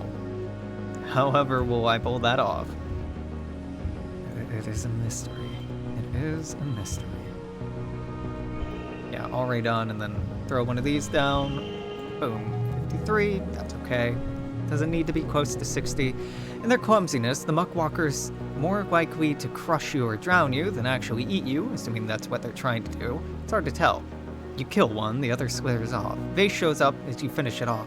Aw, he pouts. You have all the fun.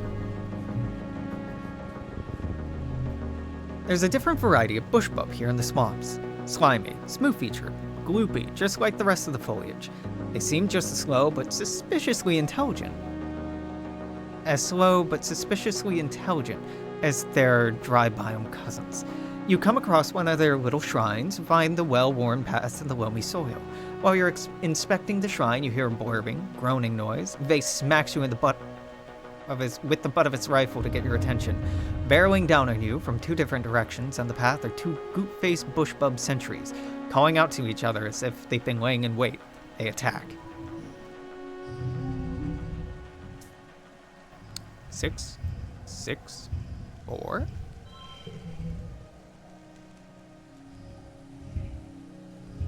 Ten, 3, 3, 3. Any stress reduction? No. Okay. All right. Who up reducing their stress? Not me, I guess. You would become a 6. I have a 6. You would become a 7. Perfect. But you're in the last place. That's your... What? I see what's happening here. I do. Okay.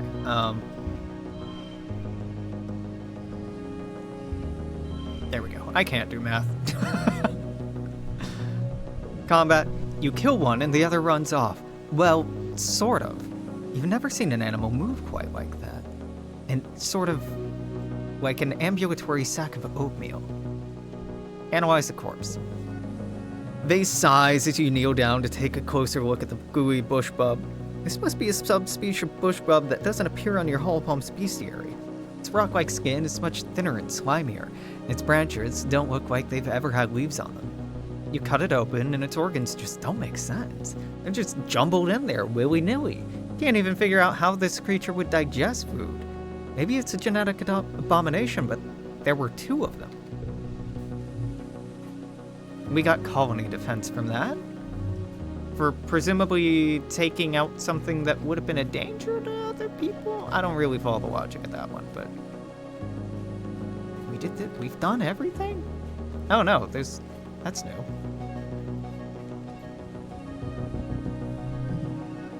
Well, look at that. It's a unisaur corpse, just rotting there in the thick of the mud. Maybe it's the one you wounded. I've never seen this event before.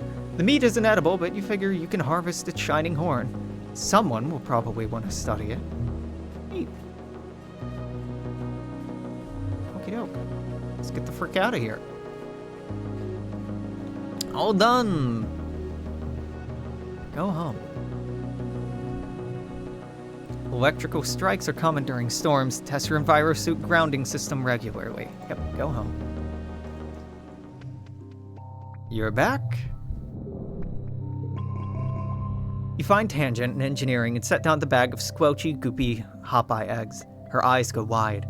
You found them, she exclaims. That's wonderful. I was beginning to think you've forgotten all about my request. She reaches for the eggs. Wait, what is that sound? They are. You hear a wet cracking sound coming from the bag. You're about to witness a miracle of life for Tombden style. What do? Analyze the process. You pull out your holopalm and prepare to take notes. Why miss the opportunity? You and Tang watch and wonder as the gel-like shell of the largest hop-eye egg splits like a ripe melon in the sun, spilling out a tiny, squirming pink baby in a small puddle of amniotic fluid. You watch the last 2 eggs intently, but through the clear eggshells, you can't see any movement inside at all. Not even a heartbeat. It's okay, Tank says. We only need 1. Tiny Hop-Eye on his feet, foot, within minutes, taking cautious little hops on the squeaked surface of the lab bench. Magnificent, Tangent says, keeping the palm-sized Hop-Eye from falling off the table. I expect them to be helpless at birth, like little kittens or birds, not already moving around like an ungulate. Incredible. I can't wait to study it. It's yours. Perfect, Tang says. Let me get a specimen container for it. She leaves you with the tiny, clumsy thing which chirps and blinks up at you unevenly with all 4 eyes. Well, whatever Tang and Dr. Instance are going to do with it, it's probably for the greater good of the colony. Probably, right? Let's not analyze that. Don't read into it. It's fine. It's probably fine.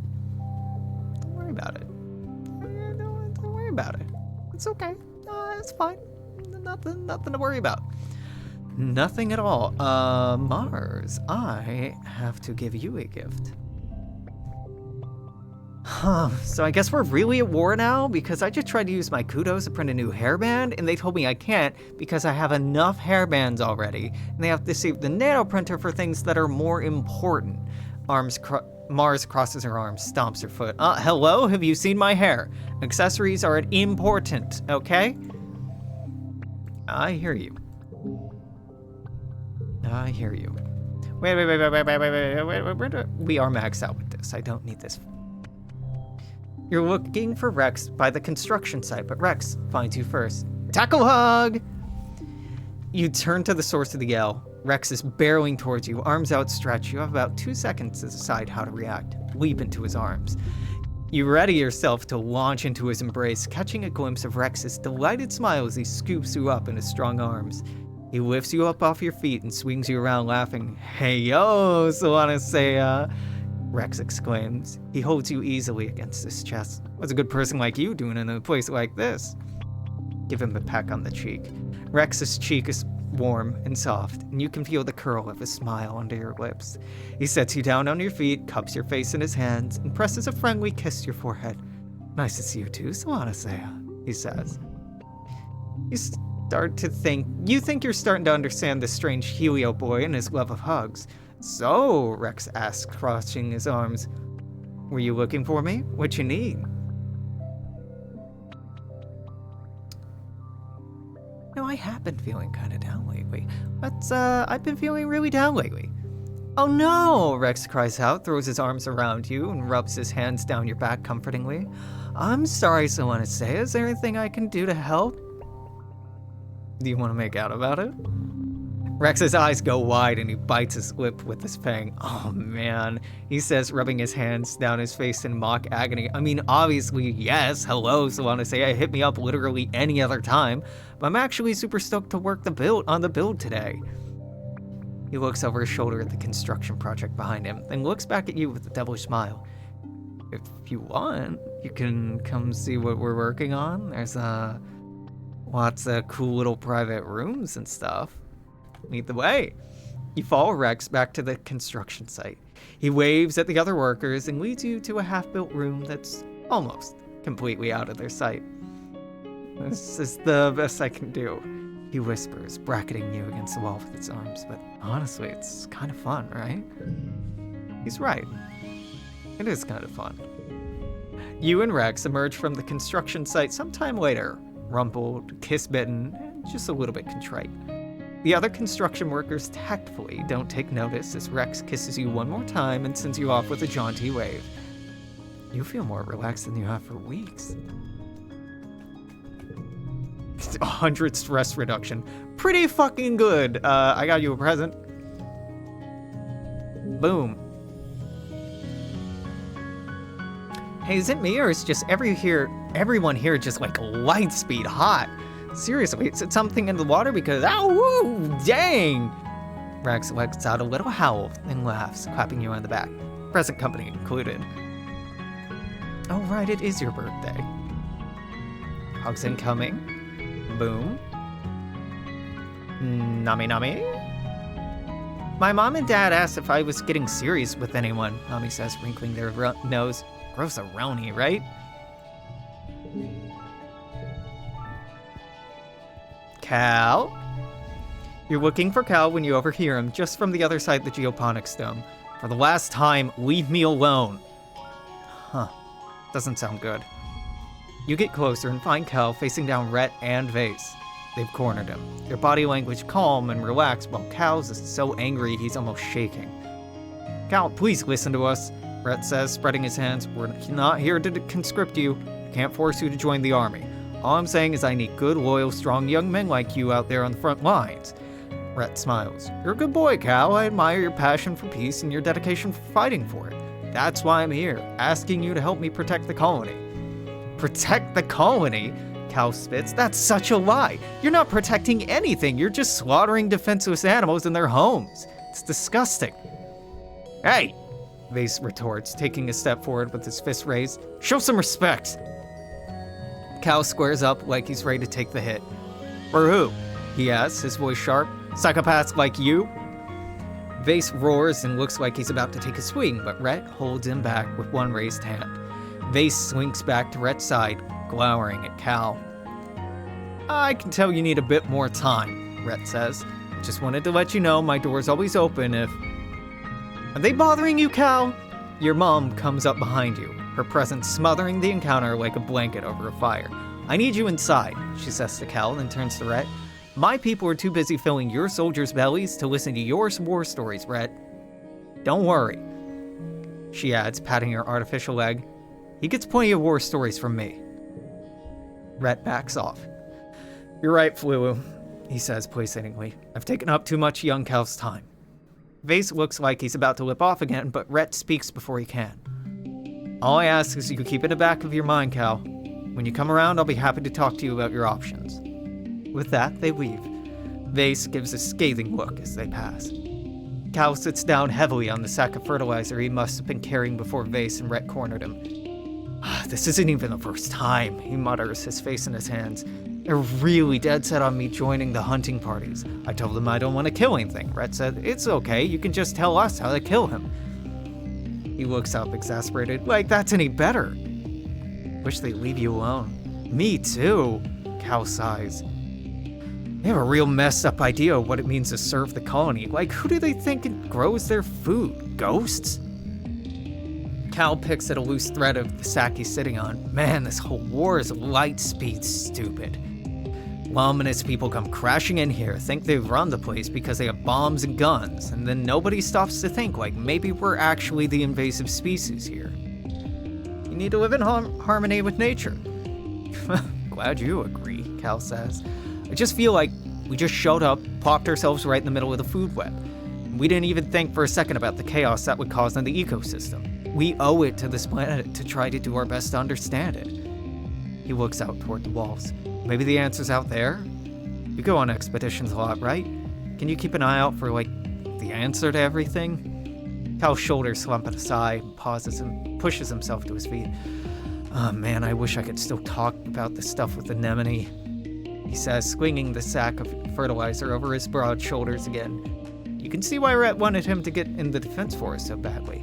I miss her, Cal admits. I miss we used to be close when we were friends. She's gone all human supremacist now, and I can't stomach that, you know? I do, buddy. I do.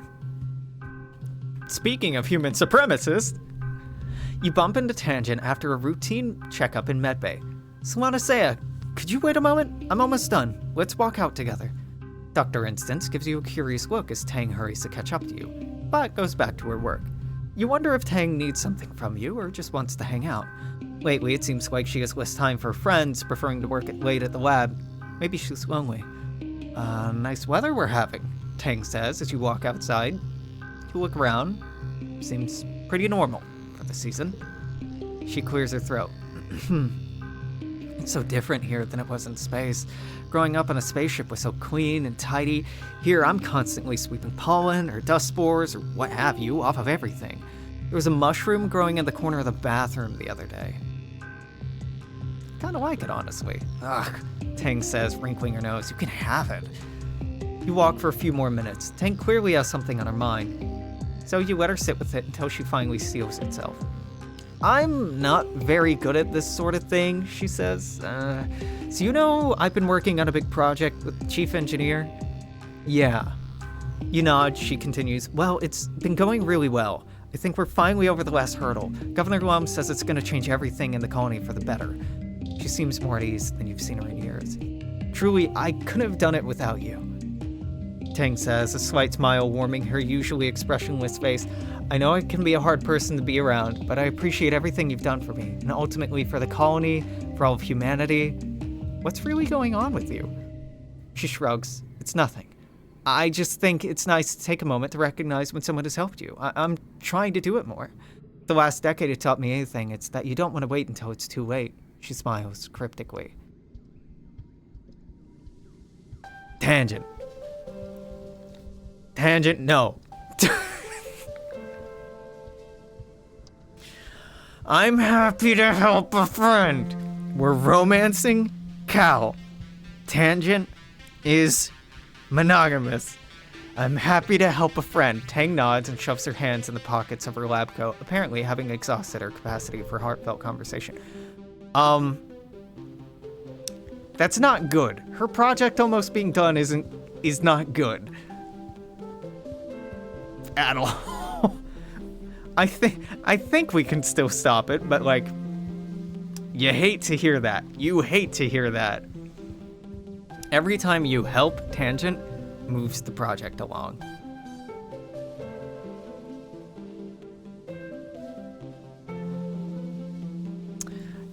Ting growls, nearly upsetting the experiment she's working on in her frustration. Again, every time, the same result. What am I doing wrong? She sees you watching and scowls. You only care for what I can do for you. You're just like everyone else.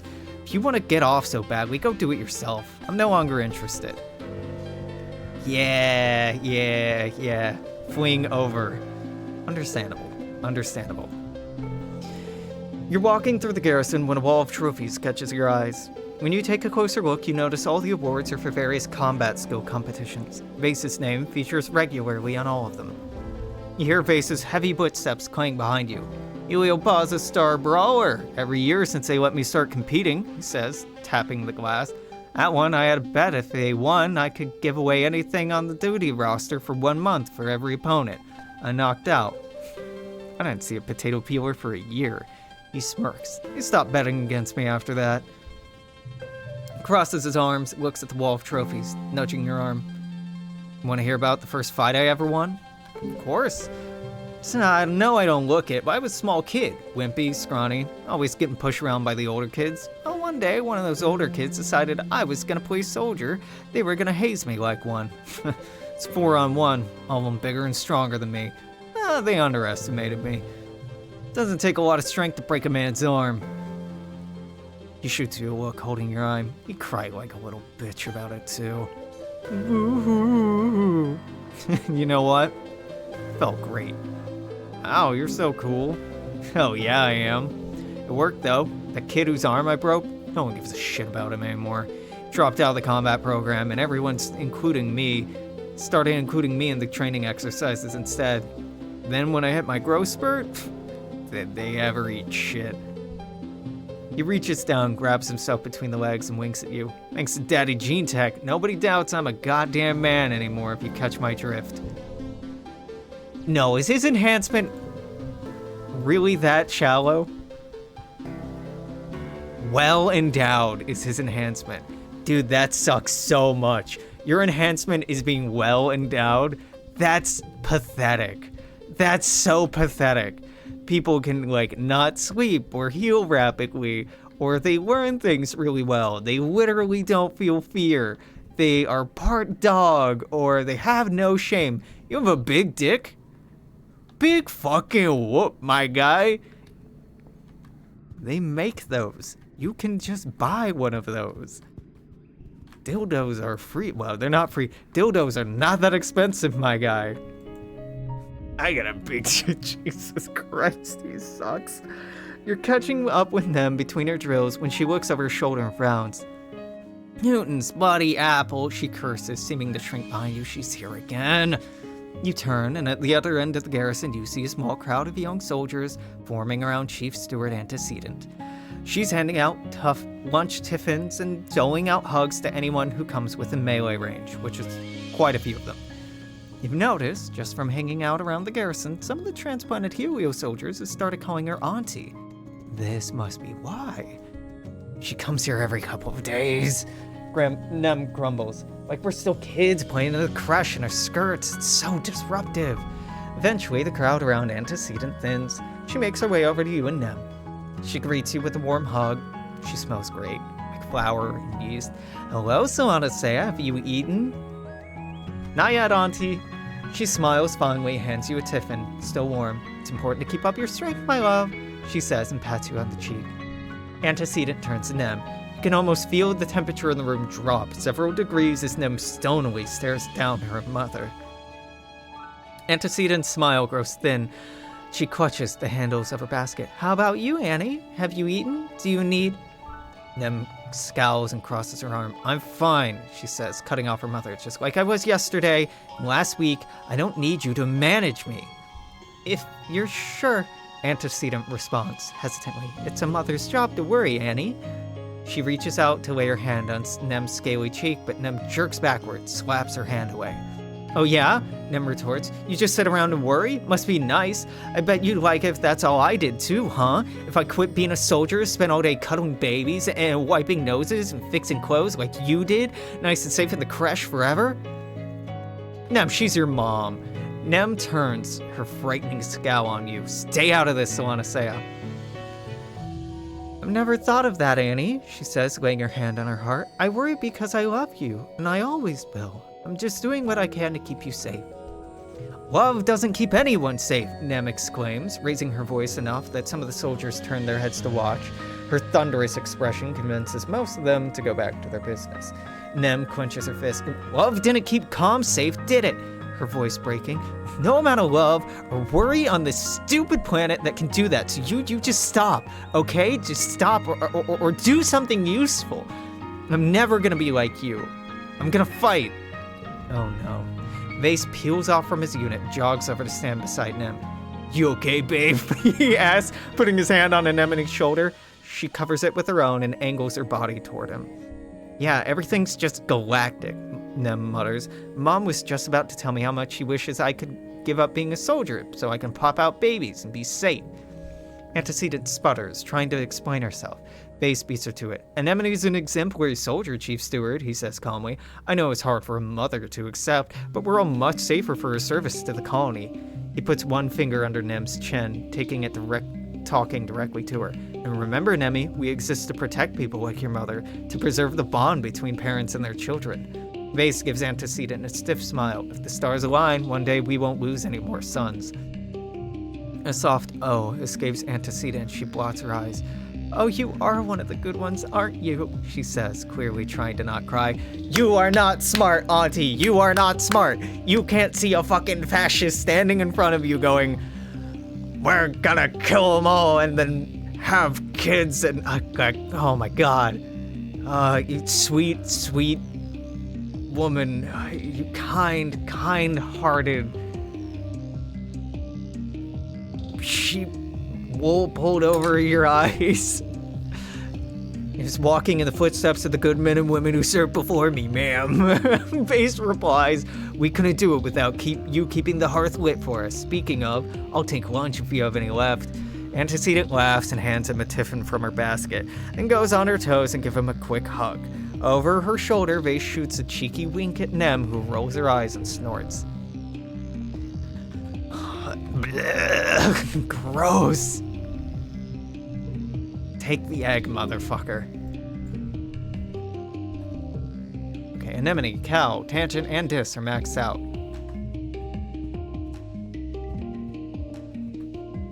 Okay, so we get a bonus to mental skill increases for 3 months. That's probably reasoning and organizing, right? I would like to go get our Unisaur, but I don't want to do it in a way that'll impact our learning. So, we will do that. Wait, okay, let's see. Mental, Unisaur. And we'll go from there, because then it'll be money. And we'll probably have enough at that point, because I want to tutor children right now, because that'll boost our reasoning and also give us empathy. And more importantly, kudos. Well, you know, I wanna hate leveling. Wait. What am I name my reasoning at with you? 80? And it's at what? 71? Yeah, reasoning. Let's knock this out. Tutor the kids. You're on break from your work in engineering, catching up on colony social media when Tang sits down beside you and clears her throat. A frown line between her eyebrows is a permanent feature these days, but today it's out in force. I need to talk to you through a problem I'm having, she says without preamble. Like a personal problem? Tang narrows her eyes slightly. What? Of course not. A scientific problem, nullhead. Usually I'd talk through a blockage with congruence, she argues, but congruence's database is being recompiled this week. She's only functioning at 10% capacity. Read only. At that point, a literal human is better at logic.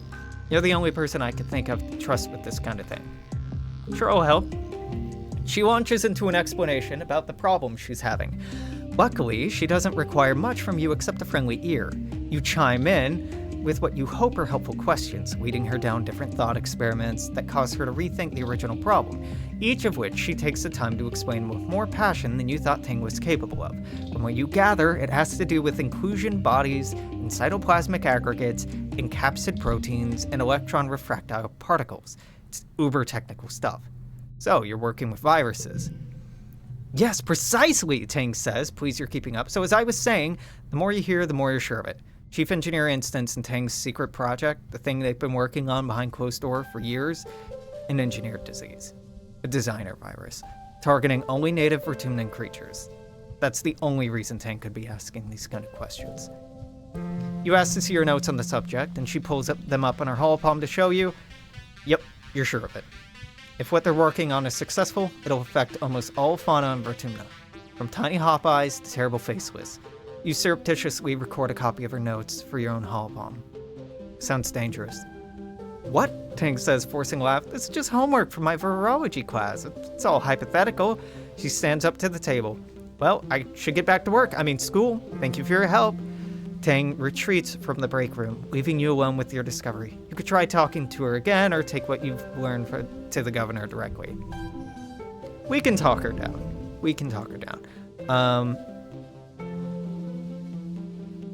Well, I can have a stress reduction card in here, which it ain't nothing.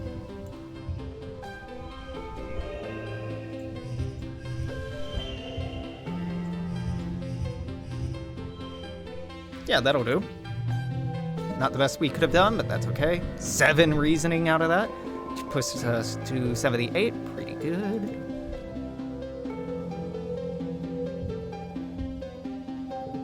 Mid-pollen, hey, don't do genocide. Tang seems especially troubled today, so you invite her on long walks along the inner wall. That's Tang's thing. Thinking walks. She's touched that you know her that well. She talks in fitful bursts and lapses and long silences. Finally, she stops, puts her hand on the wall like she's bracing herself. So I want to say something's been bothering me, she says, clenching her other hand at her side. She collects her words with great difficulty. Is it morally defensible to do something that people wouldn't approve of if you're doing in their best interests? What if you don't have a choice? I know about the engineered plague. She smiles, though it doesn't reach her eyes. It was only a matter of time, I suppose. Sometimes it's like you know everything that goes on in the colony. Thank you again for your help, she continues. You were really instrumental in overcoming several hurdles, whether you knew it or not. Is your friend? Please don't do it. Is my friend? Tang replies incredulous. A real friend would understand why I have to do this. I have to protect Dr. Instance. I have to protect the colony. She pushes herself off the wall and starts walking away from you. A few paces away, she stops. Her shoulders slump. I don't want to do this, Solanacea. If I don't help Instance, though, Lummet's gonna kill her. Colony needs her. I need her. I don't know what I'd do without her. I don't know, maybe we can convince him to stop? She scrubs her hands against her eyes and turns to you. She looks so impossibly tired, and for a moment, as young as she really is. Lum is forcing us to work on the virus, she says. I don't know what to do. Let's go talk to him, now. Tangent goes with you to confront Governor Lum. She looks scared. Lum is alone on the bridge. This is your chance to convince him to change his course on the genocidal virus. Lum looks up from his holopalm as you enter. What is it? He snaps. I'm busy. Tangent raises her chin, takes a breath to steady her nerves beside you. You hope she's still willing to go through this.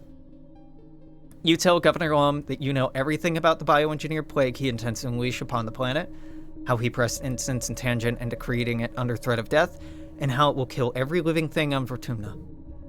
Lum listens intently, his face growing colder as you speak. When you're done, he gives you a stern look. You don't understand what you're talking about, Solanacea. I'm the governor here. I make the decisions, not you. But I have evidence. I'll tell everyone. You show him what you found in Instance's labs. Her notes, her recordings, even personal logs about her concerns over how they haven't managed to find a way to neutralize dangerous fauna without causing a complete ecological collapse.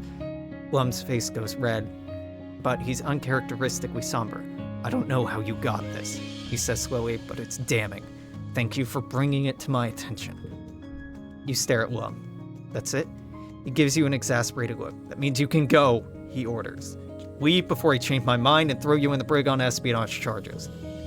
You've averted what could have only been complete destruction of the Vertumnan ecosystem, and saved Instance's life. You can breathe a little easier today. You can let them do the plague. You can let them kill the ecosystem. That is one of the endings. It's not a good ending, but it's one of the endings, and I've never had it in me to do it. There are some truly fucked up endings. Oh, sweet! That also gives us the stress reduction, gives us clear-minded. Hell yeah, gamer, so I can get back in there, yeah. I wanted to talk to you about, no, that's why I wanted to talk to you about it. Yay! Tutor children? Nem is still struggling with her academics. Security Chief Red expects his officers to pass their classes, so that means Nem is taking remedial statistics and remedial biology. You try your best, and by the end of the month, she knows enough to at least to pass her tests. Okay, holy fucking shit. I'm overwhelmed. I'm overwhelmed, there's too many options. Give that a 9, give that a 9. Give that a I can't play this because that'll be higher than this. It's not? Well, now it is, okay. The whole damn thing is wild.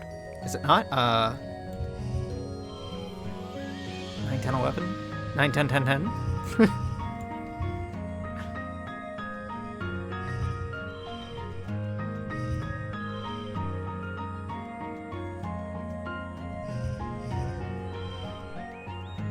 How did I fuck this up?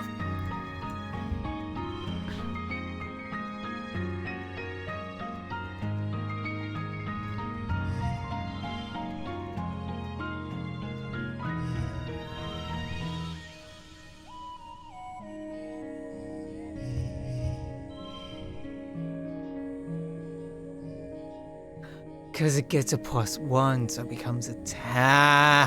Okay, I understand. 69, nice. Just say that's it. An 80 was possible there. I believe you. I believe an 80 was possible. Was I going to find that 80? No. No, almost certainly not. Not with my sanity intact. Hello, how's the research coming? Tangent shrugs. Well enough, she concedes, but I confess I actually hit something of a block. I'm sure the answer's right in front of me, but I can't grasp it. You take a look at her work. Immediately, you've come to the conclusion that I've been just out of reach.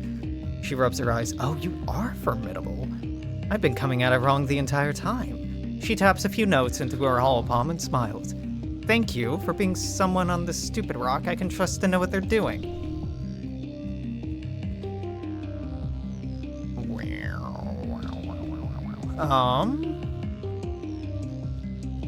We've gifted everybody stuff. We've talked to everybody. We go get our Unisaur now, I guess. We go tend the animals. It's the first time we've done this. We're gonna see a lot of animals. You meet your dad by the animal pens, fresh and ready for your first day at your new job.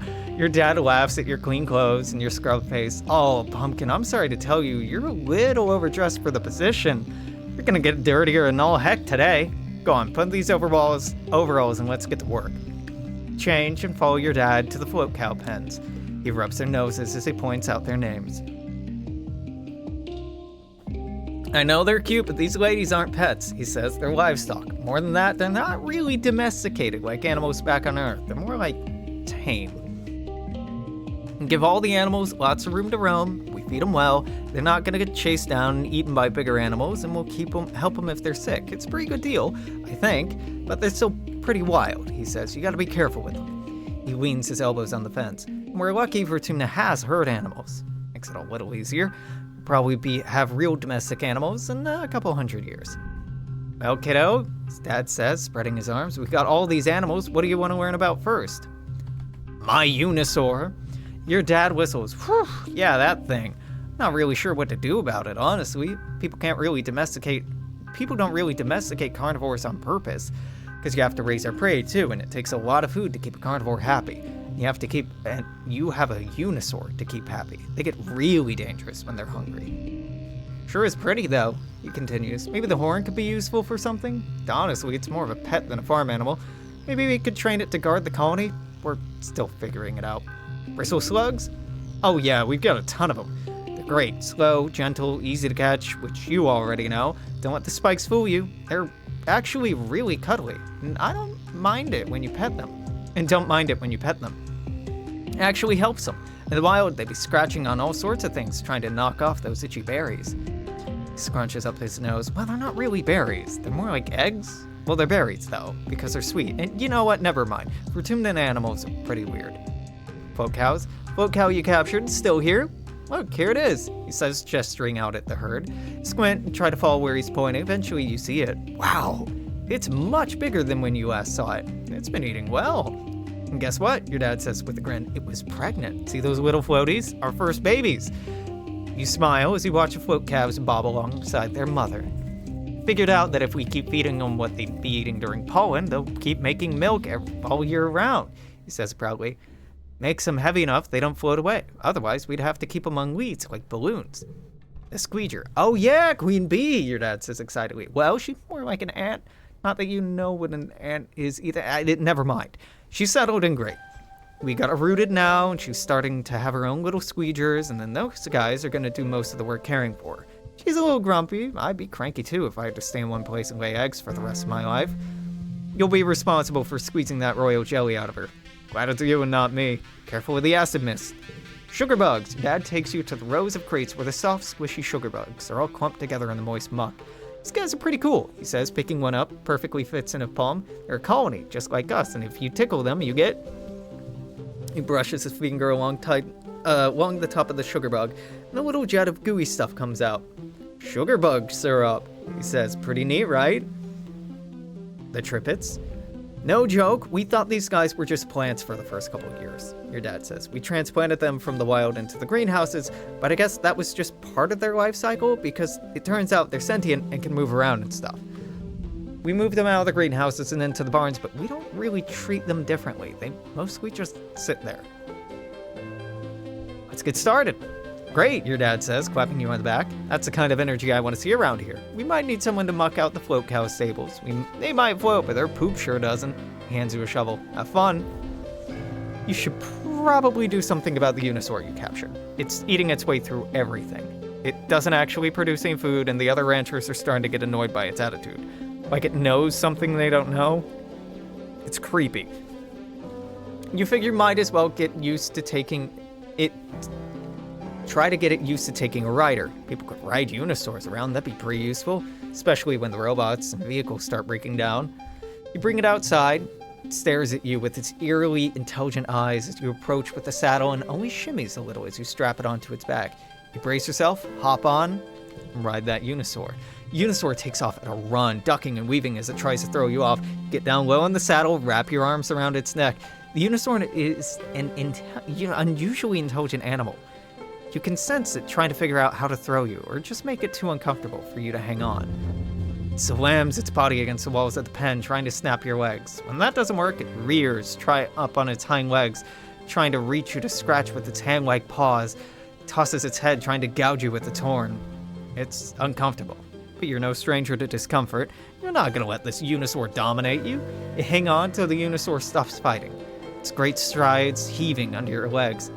Sides heaving under your legs. You pat its scaly neck and it tosses its head like it's sighing. You get the sense you haven't really broken it. More you've just convinced it you'll be less of a hassle if it just plays along. Success! You can convince her to let you ride her now. Oh yeah, now that you get her to stand long enough to check, you determine the Unisaur is female. What do you name this magnificent piece? Clever Girl. Obviously.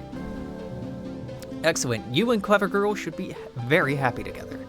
Your commotion over by the geoponics domes. The kind that makes you drop your shovel and sprint over there. There's a crowd at the entrance to the dome. Governor Lum, Rhett, Cal, and a handful of agriculturists form a semicircle around the entrance looking up at... Oh no, it's Socks. She's perched over the door, her back arched with fear as her great body grapples the side of the geodesic dome. You can hear the glass cracking under the strain. She's clicking her teeth and emitting a scared, mournful howl from deep in her belly. You see your mother in the crowd and your stomach plummets. She's gonna be so angry when she finds out you and Cal have been hiding Socks from her this whole time. Cal is between the mob and Socks, his arms spread wide. Please don't hurt her, he cries. She's my pet, I promise she's not dangerous. It's an alien monster. Lum snarls. It's not a pet, it's the enemy. Chief Rhett, I command you to destroy it. Rhett levels a laser rifle at the dilly pillar. Wait! All eyes turn toward you, but before you say another word, your mom sighs and steps in front of you. Cal's right, she says. This monster has been living under your nose for years. If she was dangerous, we would know. Cal drops his arms. Wait, you knew about Socks? Your mom puts her hands on her hips and gives Cal a rueful smile. Did you seriously think you could hide a dragon from me, Cal? On my watch? In my barn? I've known about your pet since before Helio arrived. How do you think she stayed hidden for so long? In retrospect, it is kind of unbelievable that no one noticed a massive pink dinosaur caterpillar until now. Cal is at a loss for words. Your mom puts her hand on his shoulder and addresses the crowd. I will vouch for the creature. Cal has done an admirable job in caring for her, and in my professional opinion, she poses no threat, other than accidentally due to her size. She looks up at Socks. She is getting pretty big, Cal. Might be time to release her into the wild. Socks is trained. I can prove it. You push through the crowd and stand before Socks, who looks down at you with curious affection. You raise your hand and she chitters and shakes out her fringe. Socks, down, you command. Socks immediately slinks down from the geodesic dome. She circles a great body around you, watching you intently. Everyone takes a few steps back from the huge dilly pillar. Sit, you continue. The crowd gasps as Socks leans back, puts her front half to its full height, towering over your heads. Way down, you order. She flumps to the ground, spraying gravel and dirt at the crowd. Roll over, you say, making a rolling gesture with your hand. Socks rides until her many feet are wiggling in the air. She looks at you, upside down, her mouth lolling open in something like a smile. One more trick, you say, pointing at Lum. Socks, attack! Socks flips to her feet with alarming speed and snarls, charging towards Lum.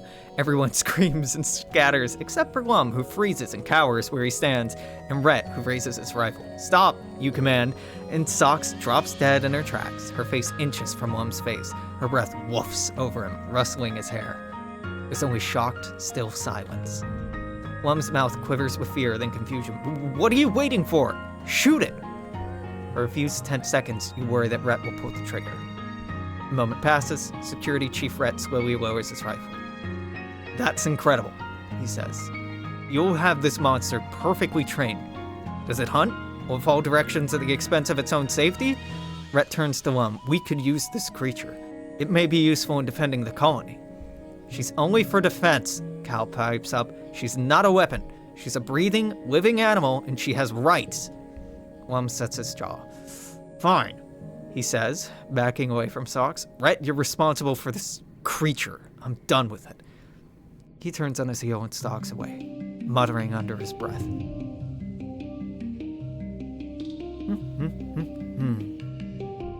Cal whoops and runs over to Socks and throws arms around her neck. She trills in relief and taps her many feet against the ground, her body rippling like a wave. So want to say a thank you, he cheers, and then laughs as Socks sweeps him off his feet. The crowd disperses, though some hang around to watch and wonder as Cal plays with his dilly-pillar friend. Okay, what do I need, a 34? That's it? It's so low. That's hilarious.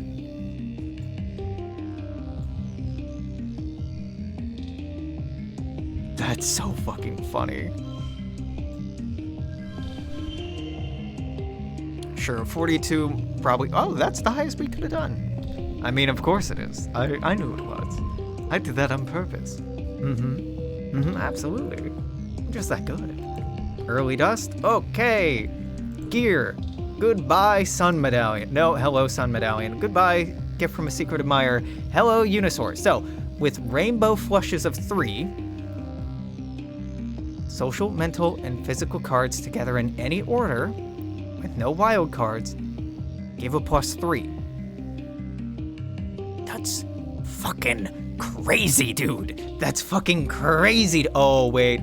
Okay, well, we're getting rid of the sun card. Hold on. Yeah, everybody wants to talk. I have very important business.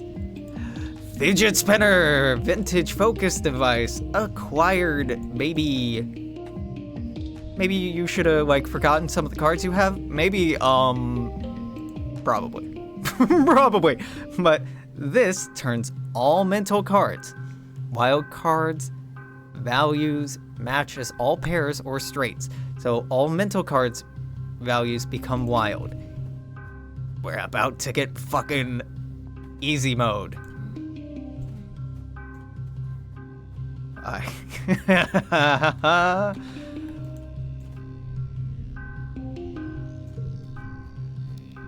Calcifer. You spot Cal moving with purpose through the gardens. He stops, gives you a little wave. Hey, Solana, where are you going? Cal shoulders the sack he's carrying. I'm taking some food to Socks. He replies, you want to come and see her?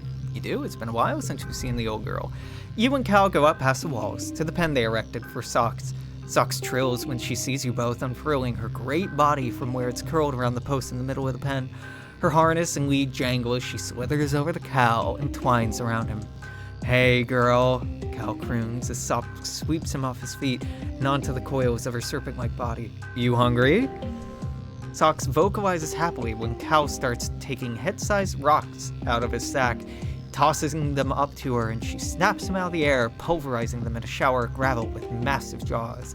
You even do a few as well, lurching Cal on her back as she cavorts around, chasing them. Whoa, Cal laughs, clinging to her friend. Easy there, it's a lot further down than it used to be. She looks happy here. Cal slips down from Sock's back and stands with his cheek pressed against her chest. I don't know, he murmurs, stroking her scales. It's better than letting her be killed, I guess, but it's kind of wrong we're making her fight other animals. I don't know what to think, honestly. I picked the wrong dialogue there. Sorry, hold on.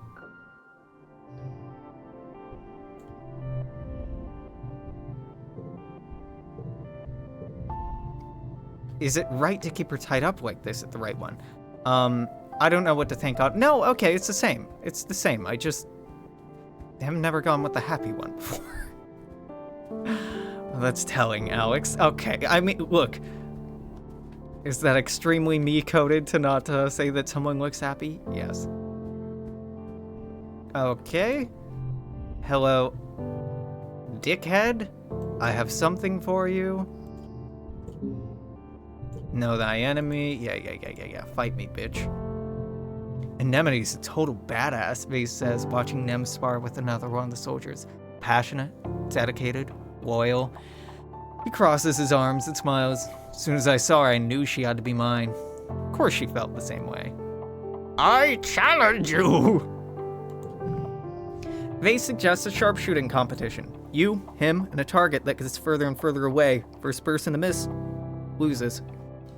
You set up the target and do a few rounds. You're evenly matched, but Vase is the first to miss. You turn to him to shake his hand, but he just scowls.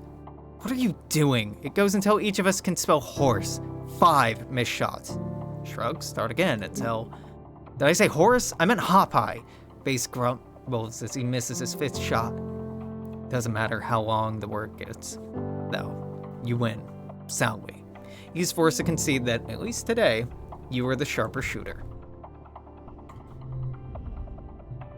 So Anastasia! Just the person I wanted to see. Come with me. Vase leads you through the labyrinthine corridors of the garrison to where the soldiers are housed.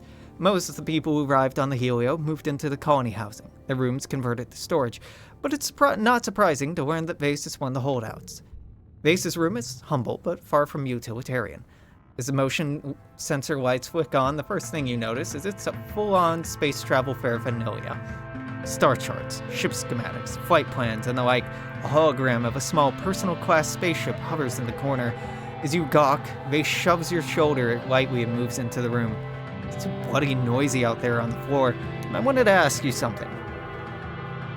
You ever wanted to just leave?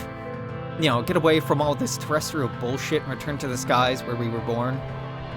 Nearly constantly. He laughs humorlessly. Yeah, of course. I knew you were one of the smart ones. This colony, this planet, it's too small.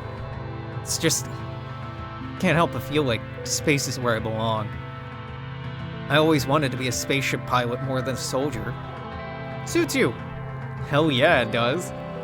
I don't want to be a soldier for the rest of my life, that's for sure. Not even on this shithole of a planet. Protecting people who don't even want me here? Pfft, pass. Nah. Space is where it's at.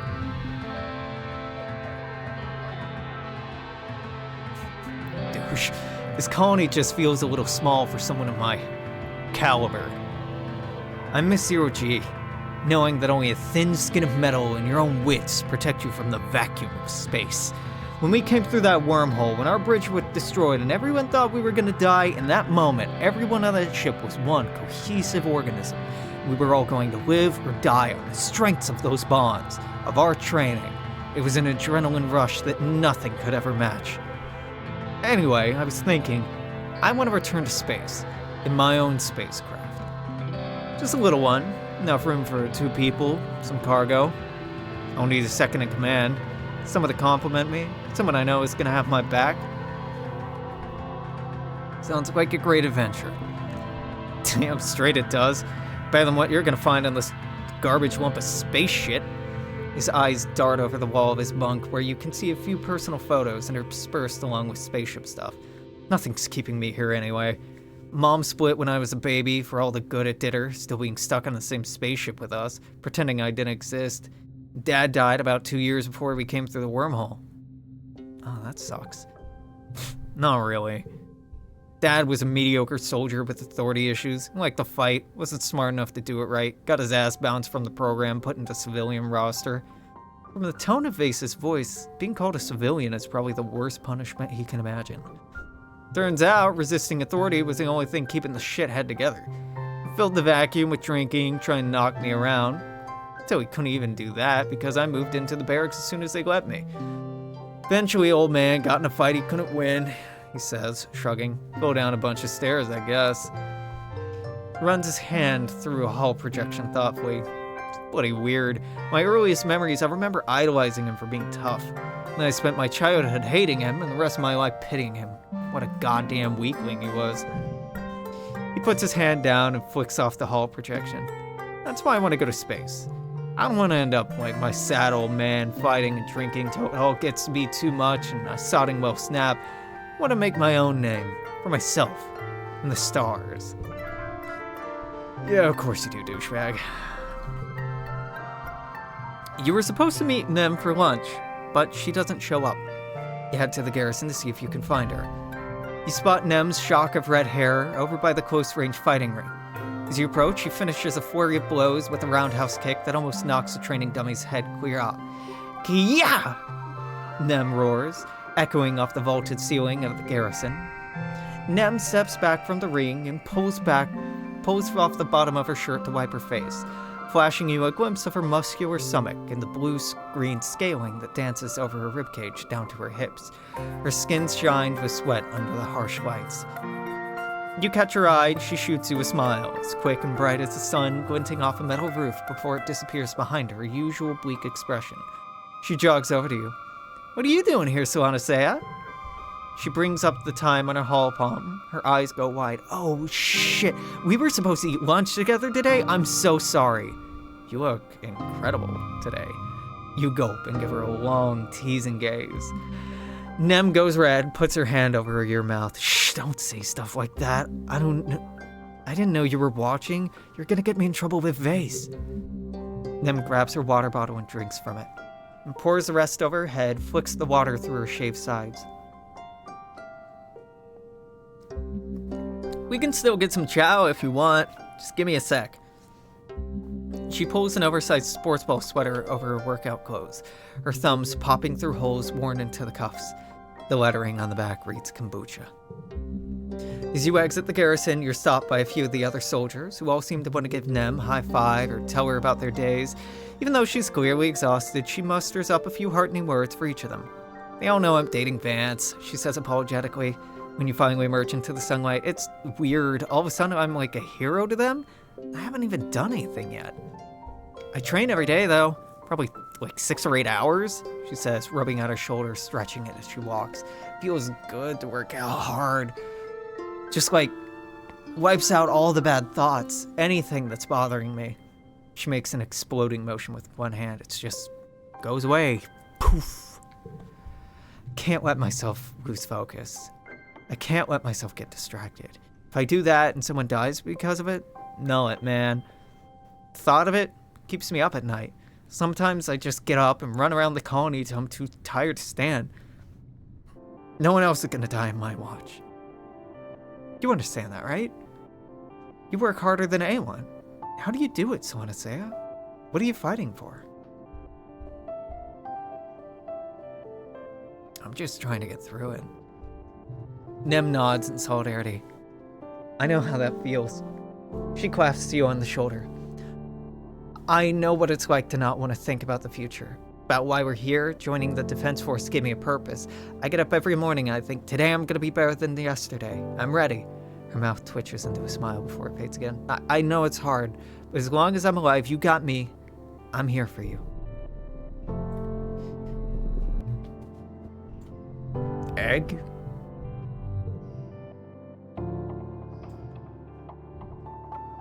You spot Nem playing darts with a bunch of soldiers. She throws a dart and it lands in the middle of a faceless's, well, head isn't the right word, but the soldiers all cheer and clap her on the back. She breaks away from the group, swings an arm over your shoulder. See that, Soanasea? Alright, it is your birthday. I forgot too! Tangent. Tang is working late in the lab this evening, as usual. What's unusual, though, is the smile that brightens her face when she looks up from her microscope and sees you. Soanasea! I'm glad you're here. No, actually, why don't you just come over and see for yourself? You take a look through a microscope. Look at the shape of the spores, Tank says. I've only seen this once before, when we were studying the shimmer fungus.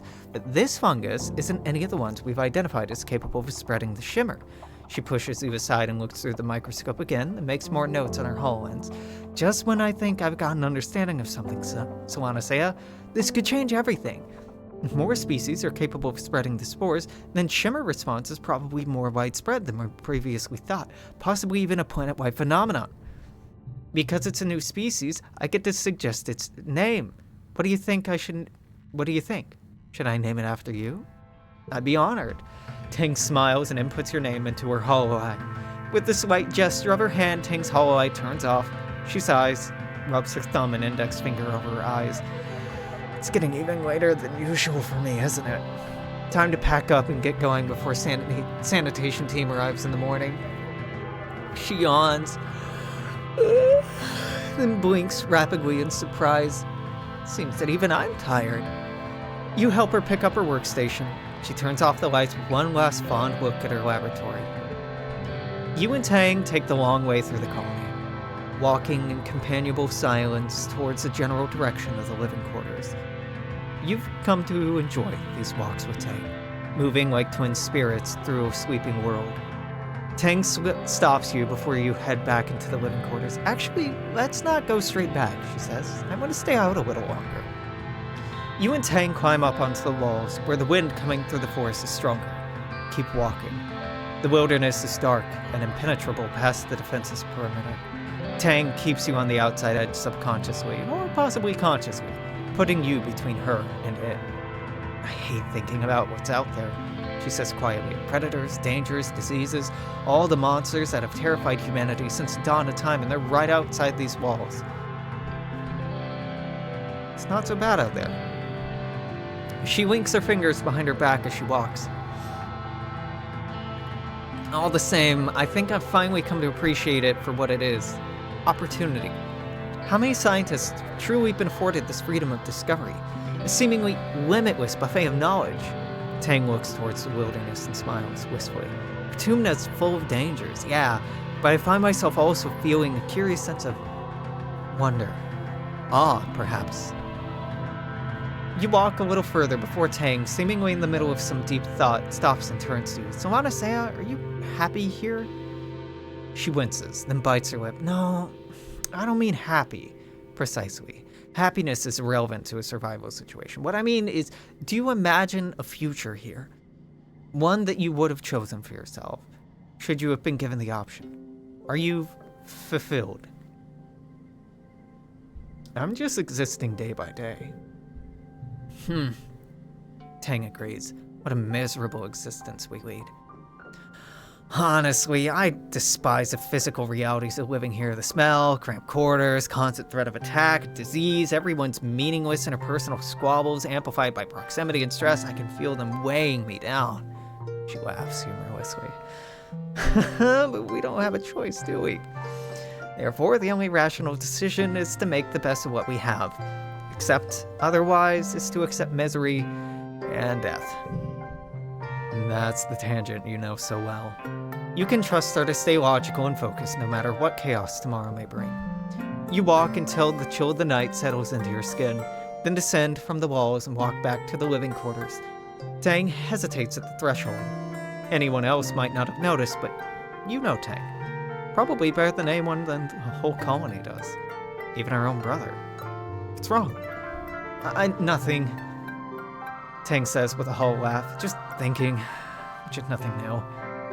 She looks at you with a faint smile. You probably, more than anyone else in the colony, know what it feels to like to conceal true feelings under a serene facade. I mean, no offense, but we're alike in that way. I can't help but feel unsettled by everything we've yet to face. She laughs. Unsettled's an imprecise word. You want a hug? Tang's awkward silence conveys she has to consider this deeply. Yeah, I do actually. And you enfold Tang in a gentle hug. After a few seconds of stunned inaction, Tang wraps her arms limply around you as well. You spread your hands wide and hold her more tightly, trying to manifest the right kind of comforting energy to resonate through Tang's shields. Either you manage, or she simply relents, but Tang rests her head atop yours and sighs. This is where I talk about how physical touch encourages the production of oxytocin, she murmurs, which is a bonding hormone that imparts feelings of calm and serenity. You can feel her smile against your hair. I know you know that, though. So simply say this is nice. Thank you. Tang straightens out her coat. I'm aware I'm not the easiest person to befriend. Among my other many admirable qualities, I'm also cold, brusque, and tactless. I owe you my thanks for taking the time to see through that. I don't know why you would have bothered, but I'm grateful. She looks toward the living quarters as if steeling herself. You don't have to be alone tonight. Oh, an interesting proposition. What do you mean exactly?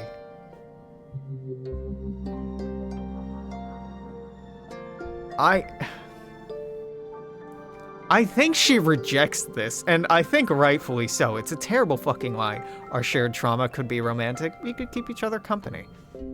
Tang scrutinizes your face for any hint of ulterior motive. Convinced that you have none, her shoulders drop. I'd like that, thank you, she says, defeated.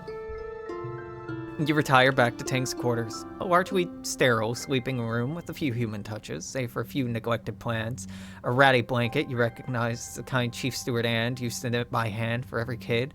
There's a physical photo of Tang and Instance posed awkwardly together, as if they've been working on something and told to take a break to smile for the camera. You keep Tang quiet company for a few hours, trading bits of conversation until the first sun starts to rise. You look over and see Tang's eyes have closed. Her face has finally gone slack in much-needed sleep. You pull a blanket over her, close your eyes as well, to catch a few hours before you're both expected back at work.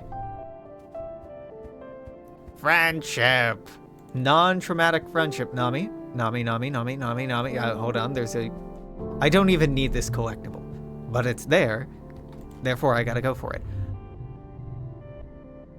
You and Nami are talking when they suddenly go quiet and look at the ground. Seconds later, a group of Helio soldiers walk past you, ignoring you and Nami altogether. Nami picks at the edge of their sweater. Sorry, they mutter. Sometimes it's just easier if everyone pretends they don't notice me. I'm noticing you, motherfucker. Rex? Solana just the person I wanted to see. Rex beams when he sees you walking toward him. You duck under the shade of an overhanging bit of construction. I wanted to talk to you about something. Rex starts without preamble. I wanted to talk about us. You're right, we should talk about it. First of all, this is like totally no pressure conversation, okay? He looks more genuine than you've ever seen before. I like everyone. I love kissing people. I just want to check in with you because we did that and I really liked it, you know? I want to do it more. He leans into your space, fixing you with a flirtatious look. I want to know where you're at. Is that something you want from me? I'm not looking for anything serious. What a coincidence, Rex says, smiling. Not being serious is my specialty. He steps forward and puts his hands together on your hips. How about we not be serious together? He murmurs, starting right now. Good talk, Solana. A dog really is mankind's best friend. With benefits.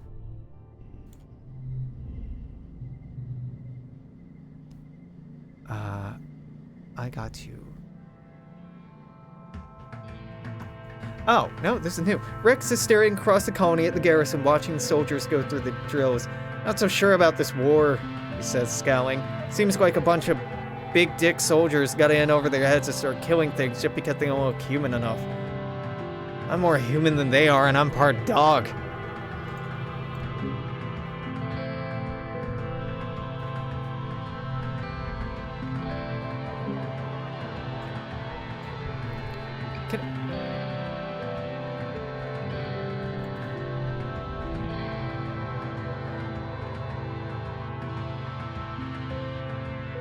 Cal is holding an ice pack to his face. Hey, Solanacea, he greets you, giving a half-hearted wave. Don't worry.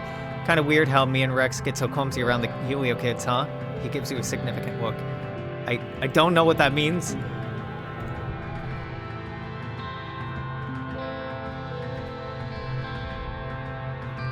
I probably shouldn't be dating you. Cal is monogamous. I'm not gonna unload. Unload. I'm not gonna reload. Wanna go on a date? Oh boy, do I. You take him for a walk. You ask Rex if he wants to go for walkies, and he laughs, taking your arm as you head off into the gardens. Walk around for a while, getting a fresh colony gossip from Rex, eventually end up under a bough of flowering trees. Rex takes a flower, tucks it behind your ear, gives you a crooked smile. This is nice, he murmurs, leaning in to kiss you. I could do this for hours.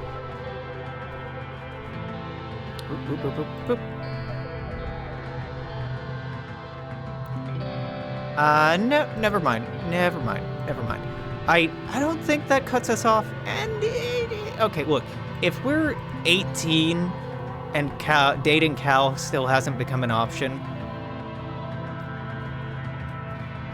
No, I know better. I can't do both. I want to do both.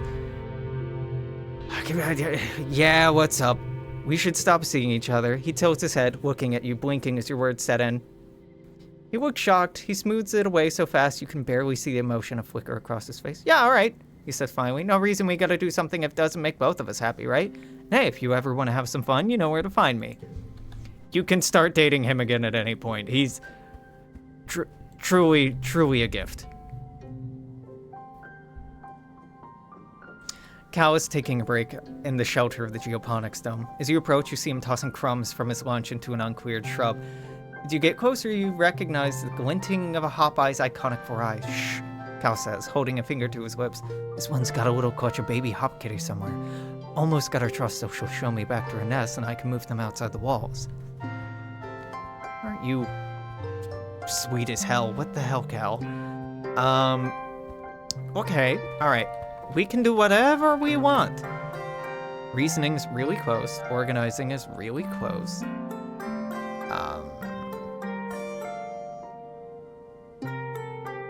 We do get a buff to whatever we do today. 10% chance, which is not great.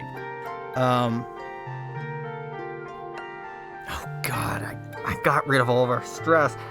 Okay, well, that's fine. That's not a big deal. It's just, that was not necessary. Okay, there's no bonus.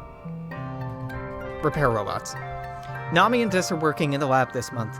You think that'd mean less work for you, but somehow the two of them always seem to create more work. Spend more time fixing Nami's mistakes and trying to get Dis to actually finish his requisitions instead of just tinkering than you do on your own work. Oh, god damn it. Well, okay, hey. Solves that conundrum for me.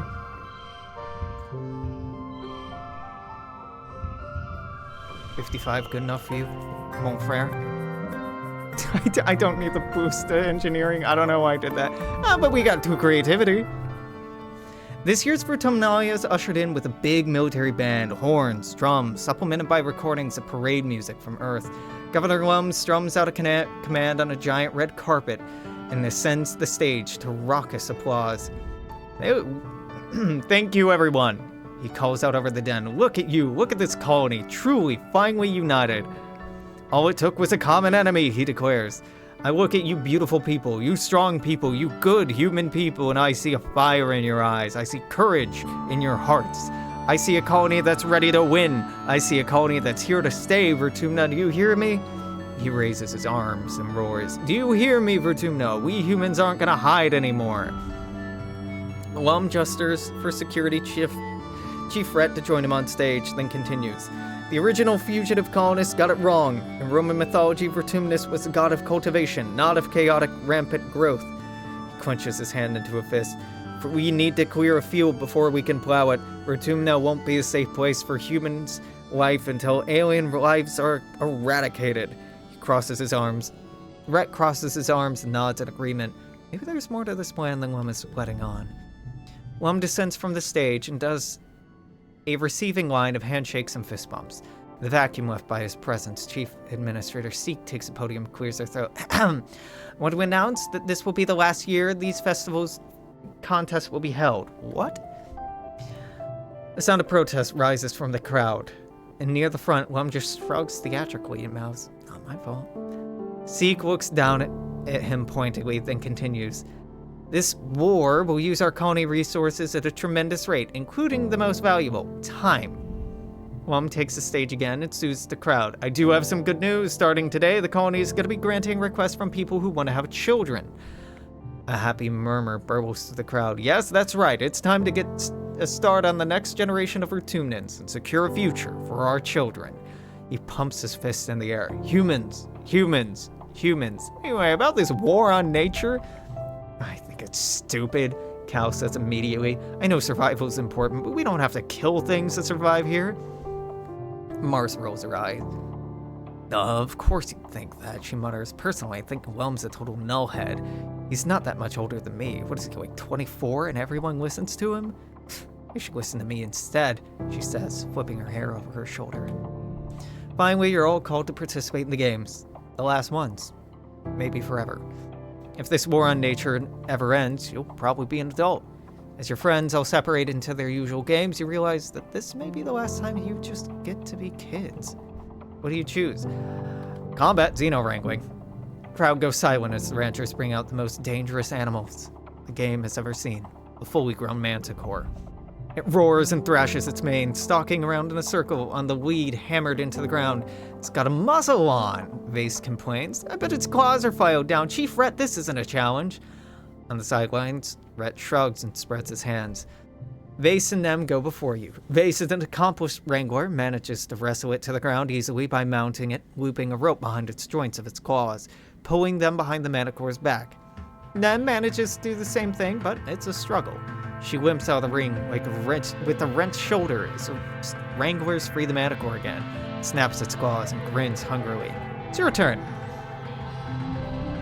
I need a 90? Okay. I'm not concerned about that at all.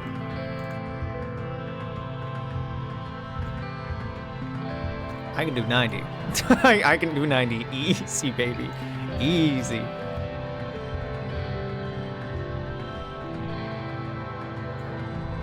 Oh no, how am I gonna get 27 here? I don't know.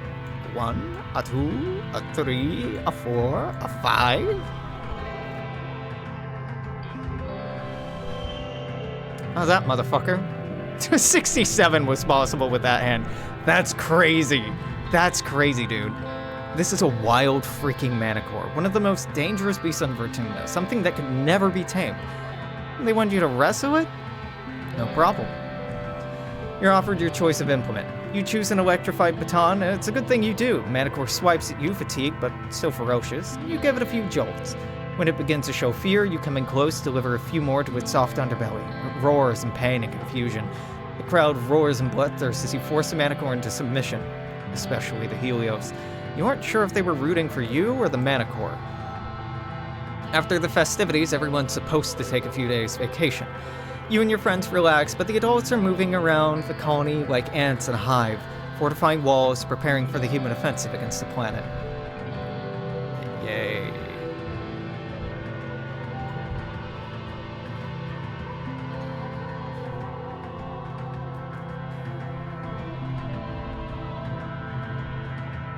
I don't think I've ever talked to anyone as much as I talk to Vase. I feel like I can talk to him about anything, you know? Red flags. Oh, right. I've given people stuff this year. This month. Season. You know, we got the right word eventually. It just took 3 tries. You're walking through the colony when you see a blur of color in motion at the corner of your vision. Bang! Nami collides with you in a catastrophe of flailing limbs and high-pitched squealing, sending you both flailing to the ground. Oh my gosh! Nami exclaims. They immediately get to their knees and... hands and knees and... that's a different thing. Hands and knees and begin to collect papers that exploded out of their hands when they fell. I'm so sorry. Sometimes my brain is off doing its own thing and I don't watch while I'm running. They explain, dusting off their piece of toast and shoving it back in the mouth. Gotta eat breakfast even when you're late. Your enhancement isn't super agility, huh? Oh no, I said something mean. I take it back, Nami. I take it back. I know I said no reloads. No, I'm reloading for that. Don't even worry about it. I can't hurt this beautiful little, this adorable nomination? Are you kidding me? No, we protect Nami. Nami giggles and continues to collect their scattered papers. Their face is bright red. Okay, if you say so. Thanks, Anastasia. Maybe if I had a genetic enhancement like everyone else, I'd be able to watch where I'm going. Nami gets to their feet and offers you a hand up, then brushes the dust off you. I actually don't know what my genetic enhancement is, or even if I have one at all. My parents decided to lock my medical files from when I was a baby, because they had this wild idea that they wanted me to grow up without feeling like I had to be, perfect. They think it's rude for parents to make that kind of choice for their kids. It's really smart. Yeah, I think so too. Sometimes I think about what kind of cool superpower I wish I had. Most of the time I just assume my parents avoided telling me because they gave me a superpower of being turbo awesome. Nami wiggles their eyebrows, smiling brightly. Maybe I'm just like Galactic Cyber Prince Umiyama, and one day a talking Hopeye will tell me I've come to defeat the Mecha Ultra Nether Beings. Nami starts walking with you, talking animatedly with their hands. I know my parents wanted me to grow up to know that I can be anything I want to be when I grow up, and I don't have to be super strong or super smart in order to be happy. They always told me nothing and nobody knows what's good for Nami except Nami, and I think that's true. They stop and turn to you, looking serious for a moment. Sometimes it does feel kind of, sometimes I wonder if I'm only good at something because I have some kind of secret advantage or I don't know about, or sometimes I think the opposite. If I'm not very good at something, I feel like angry because maybe I could have been good at it.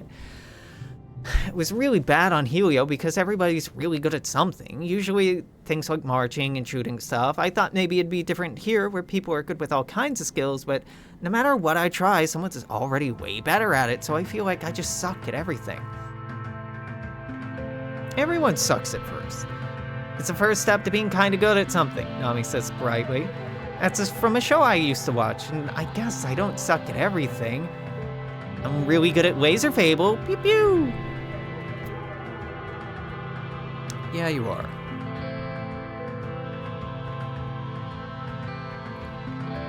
Nothing from you, nothing from Mars, nothing from Cal. This? No, okay, alright, I am free. I am free to do whatever I want. I have a bonus to kudos right now. And look, I've given up. I've gotten the only items I want. I want to finish the robots. I want to finish engineering, and you'll understand when I do it. Why? The Heliopause didn't have an onboard AI like Congruence, which must have been hard. She runs a robotics lab just like she runs all the colony systems, silently, perfectly. Working with her is like working with an all-knowing, all-powerful god who doesn't mind doing all the chores. You always knew Congruence was more advanced than all the other bots put together, but you didn't realize the assumption was literal. She programs all the bots based off her own code, so it's almost like they're a part of her. Sometimes when you're working on a bot, she'll joke that it tickles. At Congruence's hands, you do physical maintenance on the bots. The ones you see most often are the vacuum bots. As the colony's gotten larger and much dirtier, they're more likely to get clogged and break down. Then people have to do more cleaning by hand, which makes them complain to command, which means more maintenance requisitions on your desk. One vacuum bot in particular is just eccentric. It's broken in a way you can't really permanently fix, but you keep patching it up and sending it back out to serve the colony. You see it in the lab so often you decide to name it Rob. You stencil the bot's name on its chassis and send it on its merry way. There you go, little Rob. See you again in a few days.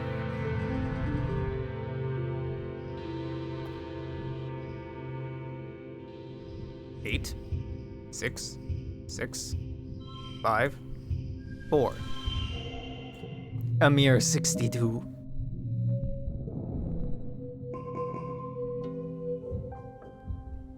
Okay, wait, Dust. Just doing a little walk. Make sure nobody wants my attention. Just, going around town. Going around. Alright, nobody wants me. Sag. Boo-hoo. Nobody wants me, etc., etc. We do engineering this time. I'm just gonna flip between the two. Spend time studying the wormhole exit which orbits a planet. I think sometimes it looks like a big eye watching you. Or maybe a big butthole. Can't put that in your report. Okay, well, stress reduction. My god. 9, 8, 6. I can do better than 60. I can do better than 60. I can do a 9, 8, 7. Oh my god, that fucked everything up.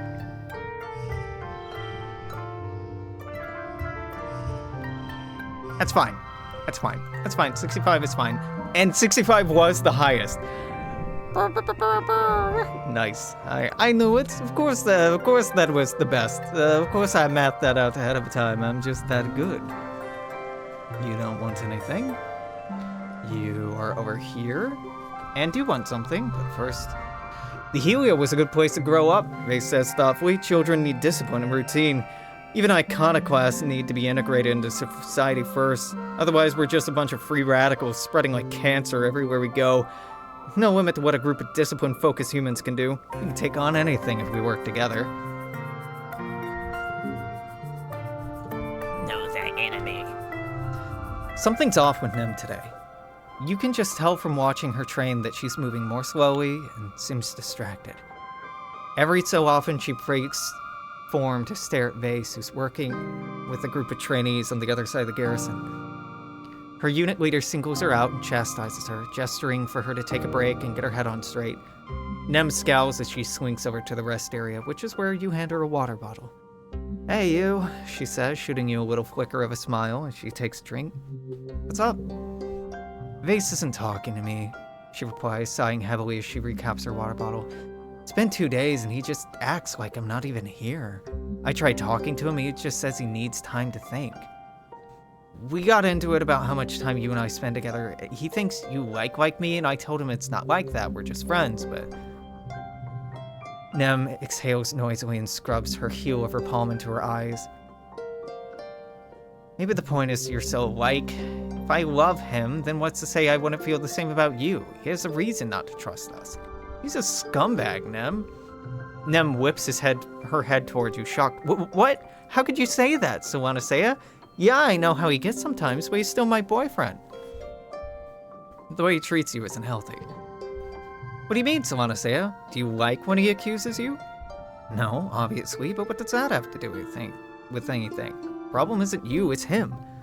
You tell her she shouldn't have to constantly prove herself to Vase. I never thought of it that way. It's like we have this argument all the time. He gets mad because he thinks I was talking to someone for too long, or because I said something that set him off. And when do you talk to him about it? Well, he gets really upset if I'm upset with him, and then I have to apologize and reassure him that I love him. And it's always this whole thing. I'm just so tired of it, you know? I don't know what else to do. I don't know if there's anything else I can do. She wipes her eyes. I don't know what to think.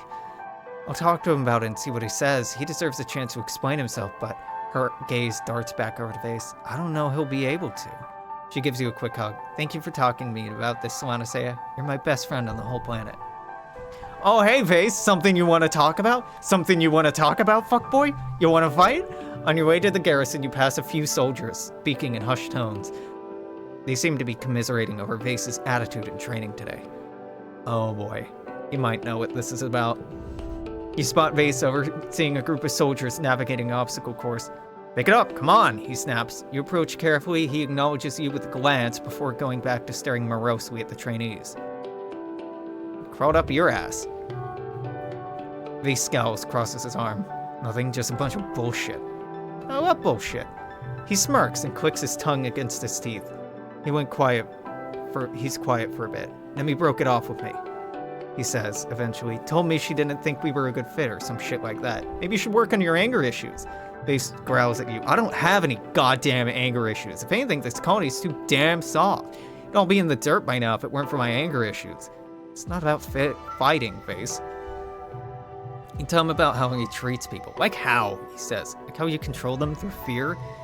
His face goes red. He clenches his fist. You can't trust anyone. Eventually, everyone will either hurt you or die before they can. Like Nemi. Like your dad? Screw you! Coming in here bloody psychoanalyzing me, kicking me while I'm down? Who the shit do you think you are? Someone who cares about you, Vase. Vase's stern expression collapses, and he turns back to watching the trainees. I don't need anyone to care about me. I'm a hero, he says, pulling himself up to his full height. I don't need you to protect me.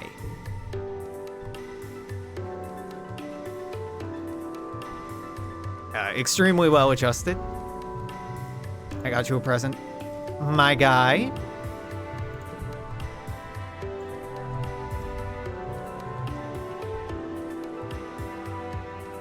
Rex whistles as you approach, giving you a heated up and down with his eyes. Did you do something different with your hair? He winks in to sniff you. New body spray? No, is that a new shirt? Whatever you're doing, it's working for you. He makes a claw with one hand and growls sexually at you, and cracks up. Hugs incoming. You spot Rex on the second floor of an unfinished building, his feet dangling over the edge. He waves at you and gestures you to sit next to him. Hey, Solanosea, he says, shooting you with a tight smile before looking back over the rest of the colony. From here, you can see the garrison soldiers marching around in formation with Vase at the head. Rex watches them with an uneasy expression. What is it? Did Nami fall down the well? Rex musters up another smile. That's a good one. You know, how to brighten my day. You have one more big surprise up your sleeve, though. You open your bag and pull out the dust melon you've lugged over from the canteen. Rex brightens, makes a grabby motions with his hands. Yes! He exclaims, my hero! Rex tears into the soft rind of the melon with his fingers and splits it between the two of you. You sit together and watch Vase bark orders at the young soldiers. Not a bunch of mindless drones. Not all of them, Rex says. Some of them are pretty nice, but everyone at Helio listens to Vase, you know? And he doesn't like me, so that means I've always been an outsider, whether I wanted it or not. They're friendly to me, but I guess it's not the same as having friends. Not like you or Nami. It's fine, though, he says, shrugging dismissively. You don't have to like someone to hook up with them. I kind of like being the one everyone comes to if they just want to have a good time. What's the deal with you and Vase? Rex's mouth twists, and he spits out a dust melon seed over the edge of a building. It's kind of a long story and not a fun one, he says, avoiding your gaze. I'd rather not drag it up again, honestly. Give me the short version. He frowns as he scratches his nose, still looking out at the assembled garrison soldiers. Short version, Vase isn't really the hero he tells everyone he is. Just a bully. Everyone acts like they like him, but they're just afraid of what he'll do if they step out of line. It's the impression I get. He nods with slow acceptance as someone who's long made peace with their situation. Yeah, it sucks. Vase wasn't always like this. He used to be kind of like me, a small weird kid with a chip on his shoulder who just really wanted people to respect him. He runs his fingertips thoughtfully over his left forearm where a gnarled scar winds over the bone. Well, he got it, Rex continues. He looks like he might say more, but he goes quiet for a few long seconds instead. I wish it was different, he says eventually. I wish he was different. We could have been friends, maybe. He squeezes your hand. Thanks for listening, Solanosea. He straightens up and puts on a happier face. I don't want to waste my day thinking about Vase, though. Not when there's friends to talk to, a whole world to eat, and dust melon to eat. World to explore? I said a world to eat. He splits off another segment of dust melon and eats it with gusto, laughing as juices dribble into his mostly bare chest. And bads to have, I guess, he giggles, wiping up the juice and licking it off of his fingers, seemingly without a care in the world. Mars?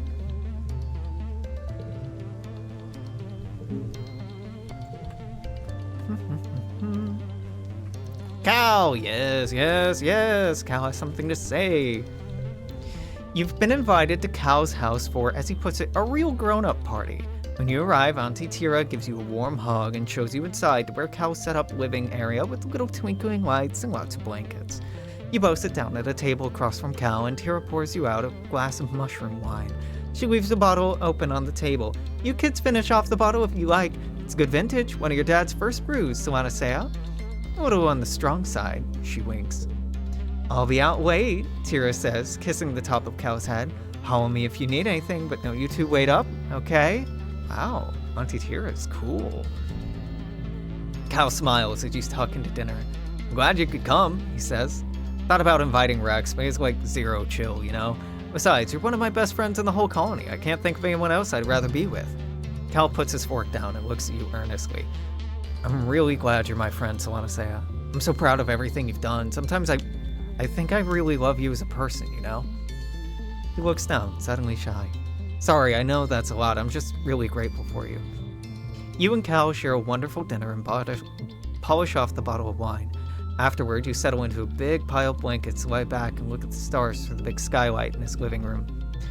So that's why we should domesticate more Unisaur. It just makes sense, Cal finishes. You laugh. He's right. Who doesn't want to ride a unicorn? You deserve a unicorn. You've been laughing a lot. Everything's just so funny and also so pretty. The stars look like they're swimming in a big dark ocean, and the twinkly little lights Cal put up like stars you can touch. You reach out to grab one and come up hilariously short. Cal giggles at you. Cal's warm and cozy against your side. The blankets are so soft. Everything is wonderful.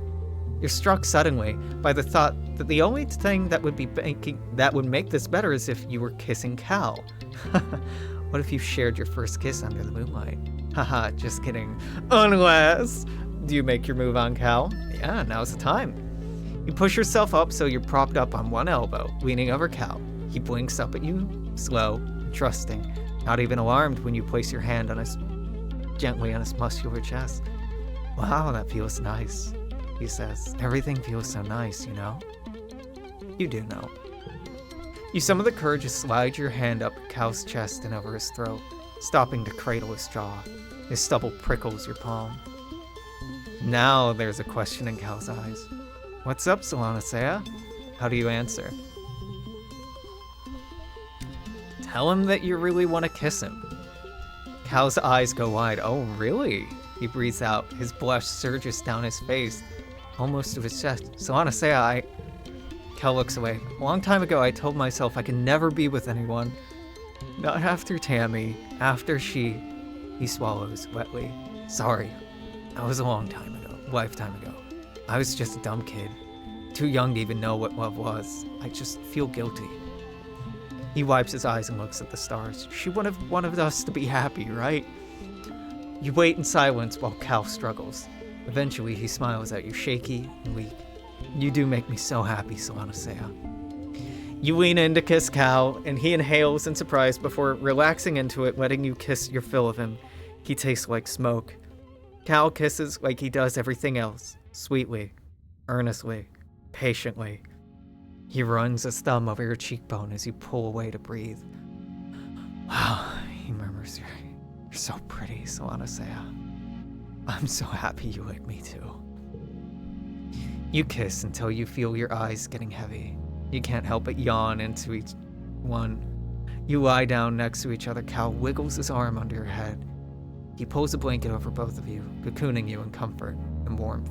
As you tip backward into sleep, all you feel is love. You sleep soundly in Cal's strong arms. Morning arrives, unceremoniously, pouring through the skylight directly onto your face. You grumble as you turn your head away, burrowing into something that's soft and smells sleepy sweet. Oh, it's Cal, and your face is smushed against the soft skin of his armpit. His arm is curled around your shoulders protectively, your legs tangled together under the blankets. Cal shifts underneath you, blinks his bloodshot eyes open, squinting into merciless sunlight. Dip, he mumbles, clinging to sleep. That's so much. You can almost tell the moment when he remembers what happened between the two of you last night. His lips curve into a shy little smile as he leans down and kisses you. Wow, he says full of awe. I'm so glad I get to do that now. Before long, his mom pokes her head into the living area. Hey kids, she says, chipper. Ready for some breakfast? Breakfast sounds incredible. You've never been more excited at the prospect of breakfast in your life. You share breakfast of roasted trivet and eggs with Cal, his mom, and her 3 partners. Cal takes your hand under the table and blushes through all 4 of his parents, affectionately teasing the 2 of you for finally sealing the deal. Even though the rest of the colony is in chaos, you feel somehow healed, having taken the night to let yourself bask in their love. That's so sweet. So sweet! Okay. You got anything going on up here, brother? Nope. Alright. Nami? Have a present for you? Boop, boop. Okie dokie. Well, back to the lab again. Robotics? Robotics. Robotics. Security Chief Rhett has brought one of the sentry turrets for repair. Damn things are jammed again, he exclaims, exasperated. They turn on, but instead of firing, they just make this loud buzzing noise. He flicks the turret on, and the room's filled with a high-pitched, clunking squeal. You wince and cover your ears. It's annoying. It's not very effective, he shouts over the din. Can you make kill things again? With bullets, not with noise? I can. Working on turrets is a bit of trial and error, but you figure it out. You fix the jam one, grease the rest, adjust programming so they don't shoot quite as fast. After a few years out in the elements, they're getting some wear and tear, and old machines need to be operated more delicately. You suggest that Rhett requisition some crews to build shelters for the turrets. Rhett's impressed by your handiwork, transfers to you a few extra kudos. My god, that's a lot of 4s. Holy fucking shit, that's a lot of 4s. I got 4 on it. 38. That's not high enough. Right, that gets a +3. Can I even get a streak going with this? No, I have all 4s. That is so funny. Okay, you get a +2 for each gem on other cards. And if I play you, you turn into a 6. So if I get a 7, but then I don't have an 8, I don't need a 6. Well, no, I can turn that to a 10, and we could make this a 13.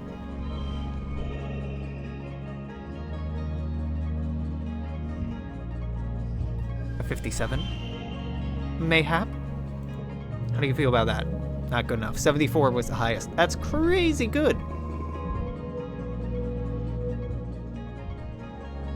Mid-wet? Don't make the joke, Alex.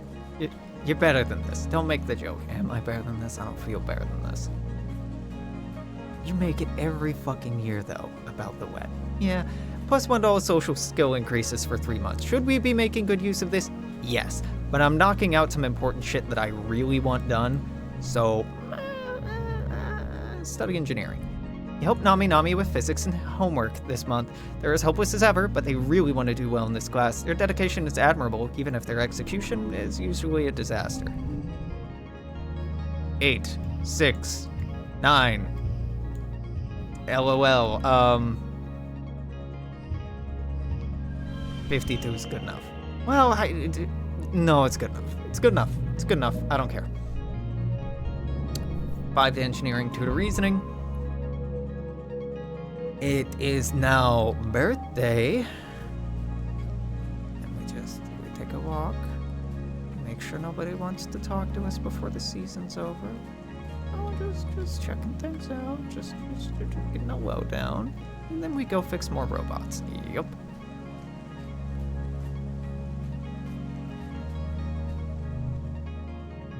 Repair robots. Nami is assigned to work with you in the robotics lab this month. First, you're happy for the help, but it quickly becomes clear they're more interested in unreasonable fantasies like building a giant robot to defend the colony. I saw it in an anime! They chatter as you show them how to ground yourself before working with sensitive electronics. It's totally cool, we just have to... Perhaps it's better to master the basics first, Nomination. Congruence pitches in smoothly. For example, there's a vacuum bot awaiting repairs to its intake and output valves. You know, without looking, it's Rob. Yep, your problematic little buddy's sitting in the first bay. You pull up the requisition order on your hall palm. Looks like reports have been spewing out dirt instead of vacuuming it up. Typical. Not to worry, little buddy, Nami says excitedly. We'll fix you right up and send you on your way again. They peer into its sensors, maybe with a few upgrades? If it's blowing out dirt, maybe it doesn't want to be a vacuum bot anymore. They look at you hopefully. We can just... unfortunately, I'm not creative enough. We could fix it. Tell me about this anime defense part. Let's just fix it. I'm sorry, Nami. Robotics isn't about feelings. You do things properly, the boring way. You fix the vacuum bot to a vacuum skin and send it on its way. Nami's a little deflated, but it's important that they learn to stay on task. I'll level with you, Nami. I would have done the thing. That's a fun idea, but no.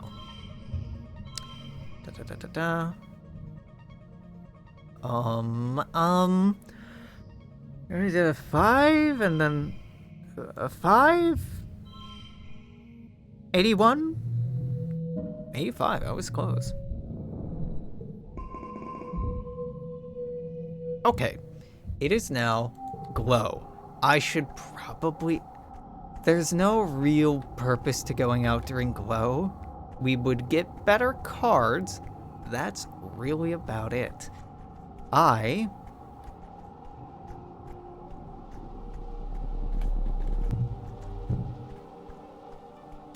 need to check. Is it this year? I think it's this year that I should do sentry duty. Maybe?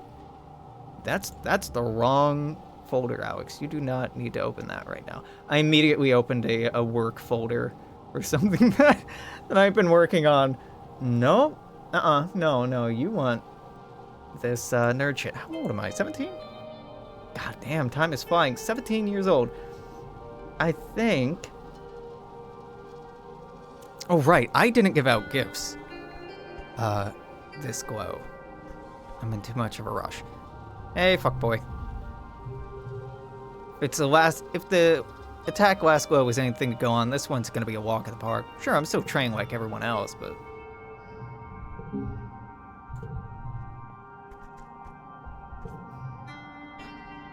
Mars, Rex, Nami. But most of them aren't outside during this season.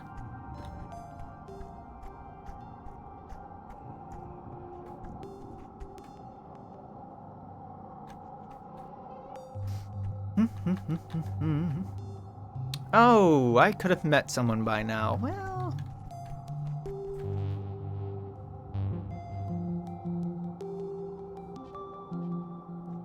Damn. That's okay. That's okay. Do I go outside the walls? I don't think I do. I think I do more engineering, which is ridiculous. But... Man, I can do that next year. I'm probably only going to... I have 18 and 19. I have 2 years left to finish reasoning and engineering. We should go outside the wall. No, I want to see if I can level up the Unisaur. I'm so torn, because there's not enough time to do everything and max everything out. Let's relax in the park. I really don't need to do this, but I'm hoping to level up the Unisaur to a higher level. Yes, your Unisaur is getting used to accepting you as well. Maybe not its owner, really, but something like a small, fragile, slow friend. Meat is becoming a little more common in the colony. A little? Than it used to be. Thanks to the hunters from the heliosphere, they really like to eat meat. Luckily, that means it's easier to feed your Unisaur what she really likes. You play with Clever Girl for a few hours, letting her run around, stretch her legs. When she gets hungry, you throw chunks of meat and let her snap them out of the air. People have pushed back against the idea of wasting meat on feeding an animal. You don't know what else you can do. If you don't feed her, she'll be a real menace. Oh, okay. I thought we were gonna level you up. Nope. Join... You're just putting on your boots to grab dinner in the lounge when you hear the colony sirens begin to wail. It's a yearly attack. They could have waited until you ate dinner? Rude. Outside your window, you watch the colony defense begin to mobilize. Your hull pump chimes with the usual reminders for all civilian colonists. Stay indoors. Join the colony defense. You head to the garrison, grab a plasma rifle, report to the front. Chief Rhett seems surprised to look surprised to see you, but assigns you to a squad with them and tells you to get up on the walls and do your best. On the other side of the walls is more Xenos than you've ever seen in one place, ever. You see thou the forest, large and small, herbivorous and predatory, fungal and otherwise, flying and crawling and hopping towards the colony with a single-minded determination. The air fills with pew-pew of laser turrets and crackle of plas rifles. The enemy's front line collapses, only to be replaced by even more Xenos, just as many as before, if not more. There's no end to it. The firebreak turns into a graveyard of dead and dying animal bodies, wave after wave crawling over corpses until they roil at the base of the walls like foam on a wave when it hits the shore. You hear the walls creaking underneath you. But they hold strong. There's no sun to set and glow, but night falls on the battlefield without any break in the fighting. Your fingers begin to cramp from pulling the trigger of your plas rifle. Finally, you're relieved by the second guard shift. You walk straight into the garrison, right into a dreamless sleep. You awake 6 hours later for your next shift. Kitchens have provided soldiers with pressed soy rations, hot blep tea, which you grab and then make your way back to the walls to survey the carnage of the night. As you arrive, your hull pump lights with a priority message. Security personnel, we are under siege, security chief says, getting right to the point. On Earth, sieges were used to break a city by starvation or drought. We got plenty of food and water. Guards will rotate 6 hours on, 6 off. So long as we keep the Xenos on the other side of the wall, we can hold them off for days. Weeks, even. Weeks? Everyone exchanges exhausted looks. He pauses, then adds, we can do this. We're stronger than them. We're not going anywhere. You and the other soldiers fall into a fitful rhythm. Alternating shifts on the wall with brief snippets of sleep. Gunfire becomes the soundtrack of your days, which begin to smear together like paste. Nem, in particular, is suffering. She volunteers for relief shifts, sometimes pulling doubles or triples on the wall. You catch her mechanically shoveling soy porridge into her mouth before seeming to fall asleep sitting up. A minute later, she jolts awake as someone's spoon clatters against their bowl. Tempers grow short as fatigue sets in. 6 days pass. You're on shift, watching the Xenos batter themselves against the walls. You feel your eyes unfocus, a sheer formless horde of them. In all of these days, they still haven't reached the colony. Sometimes they seem to retreat, ebbing backwards, reforming somewhere else. It's a behavior you've never seen before. A group of monsters break from the tree line, nothing new except for one of them. One of the Xenos looks a little different from the others. Almost humanoid? What is that thing? The creature looks suspiciously like a person, at least from the waist up. Down below, it's a lumbering chimera, vaguely reminiscent of a faceless, wrapped in tattered bits of flesh and bony protrusions. Something like hair flutters behind it as it looks right at you with an unnerving, malevolent intelligence. You rub your eyes, yeah, it's still there. It approaches the base of the wall, and all the other monsters surge forward on to pound against the gates. Try to talk to it. You wave, and the creature sneers, and to your surprise approaches the wall. Little weed. They address you in a halting, rasping voice. Everything seems to go quiet nearby as you strain to understand this talking horde. Child of breeding rabbits, feral pig, kudzu. Its unnerving human gaze pierces you. Introduced species. You understand? You wonder if you're hallucinating. Is it holding a gun? You nod, slowly. Yes, you understand the words at least. I am Noctilucent. Noctilucent? The monster says through a voice box that seems better suited to guttural roars in human language. A gardener. Designation, pest control. I perform my task, unlike garter symbiosis. Sim. Yeah, now that they were standing still, you can see the seed of Sim's slightly inhuman features staring back at you. Their hair is a bit like Sim's as well, as if it were actually alive somehow, waving in a wind that isn't there. What do you want? Who are you talking to? You jump as Nem sneaks up behind you, and when you look back, Noctilucent is gone. Nobody? You shake your head and mumble something about needing sleep. You promised Sim you wouldn't talk about the gardeners. She nods and pats your shoulder. The siege is getting to everyone, so Solana, it's okay. Finally, after the 6th day of the siege, you look down the sights of your plas rifle and see a curious thing. Monsters retreating. As you gather with the other soldiers in the colony square, your hull pump lights up with a priority announcement from Governor Lum. The alien attackers have been defeated, he says. The siege is ended.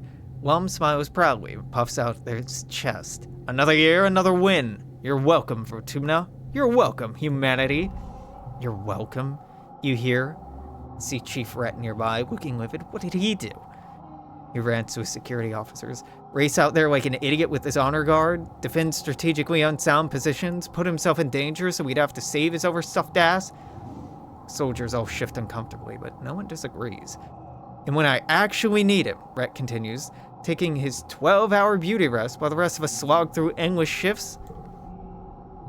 The soldiers are exhausted from the siege, so the crowd in the square disperses quickly. Only a few Helios remain, covertly filming Rhett while he continues to rail against Lum. On the horizon, the first rays of quiet streak the sky with lavender. You watch Utopia's reclamation crew head out through her gates to begin vaporizing xenocorpses for their component molecules. That night, you have terrible dreams. You imagine that you are seizing the colony. You're a creature crawling in the mud on your belly, the ozone crackle of plasma rifle fire arcing overhead. With your talon claws, you rip into the walls like they're made of clay, choking handfuls of it into your mouth. In a moment of lucidity, you try to pull the clay from your throat, but no matter how hard you pull, it just never ends. You jolt awake when you realize you've been pulling your own guts out of your own throat. Just a dream. You're shaking and coated in a film of terror sweat, your heart pounding. You don't find sleep again before dawnbreak. A little bit of trauma in my life. We are now 18. We have age 18 and age 19. 2 years left. 2 years left to finish the robotics events, so we unlock something for future playthroughs. Finish the engineering event, I think is also necessary for future playthroughs. I believe that's it. Once we are done with that, it's free reign. I want to continue doing expeditions to not get a bad ending. And it would be really cool if we can finish Rex's bar. We probably will. If we can max things out with everybody, that'd be really sweet. But it's probably not going to happen. This terrible empathy, persuasion, creativity is going to make it so that Nami, Mars, and Tammy's dead, so empathy doesn't matter. But Nami, and Mars, we're having a hard time finishing things with. And organizing, we're having a hard time wrapping up Mom's events as well. So, we'll see. We got more food? Did I capture something? I don't know how we got more food. Got a ton done that year. Was that the year that yeah, we got lost in the fog. That we ended the we got our Unisaur, we ended the Geno play. God damn it, I was just hovering over it. Try it again. Nope. You know what I'm talking about. There are too many cards here. The 5-value blue. Nope. It was.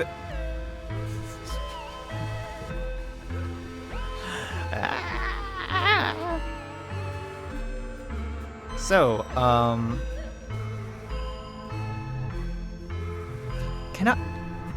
want to check real quick. I think our stress reduction card is as upgraded as it can be. It is. Do I want to upgrade these or get rid of them? I'd rather get rid of them. But that'll be next time. That's Future Alex. Future Alex will start here and hopefully have the good sense to go talk to everyone. This is age E. This is E. Age 18. Beautiful. 3.5 hours. Yeah, no way I was squeezing that in earlier. I wanted to. Oh my god, I wanted to. But no. Alrighty, this is it for tonight. It is 2 a.m. I should get something else to eat. Probably go to bed. I'm just not tired. I'm helping somebody make some edits tomorrow, so I need to read back over that. And I'm behind on some other stuff. I've really been letting shit slip this week. Regardless, I will probably be back tomorrow at some point with at least one more episode with this. I'd really like to finish it off if possible. If you're watching on YouTube, it doesn't fucking matter. Next one will be up tomorrow, presumably. We'll see. Until then, I'm going to say toodaloo. Take care. See you then. Bye-bye.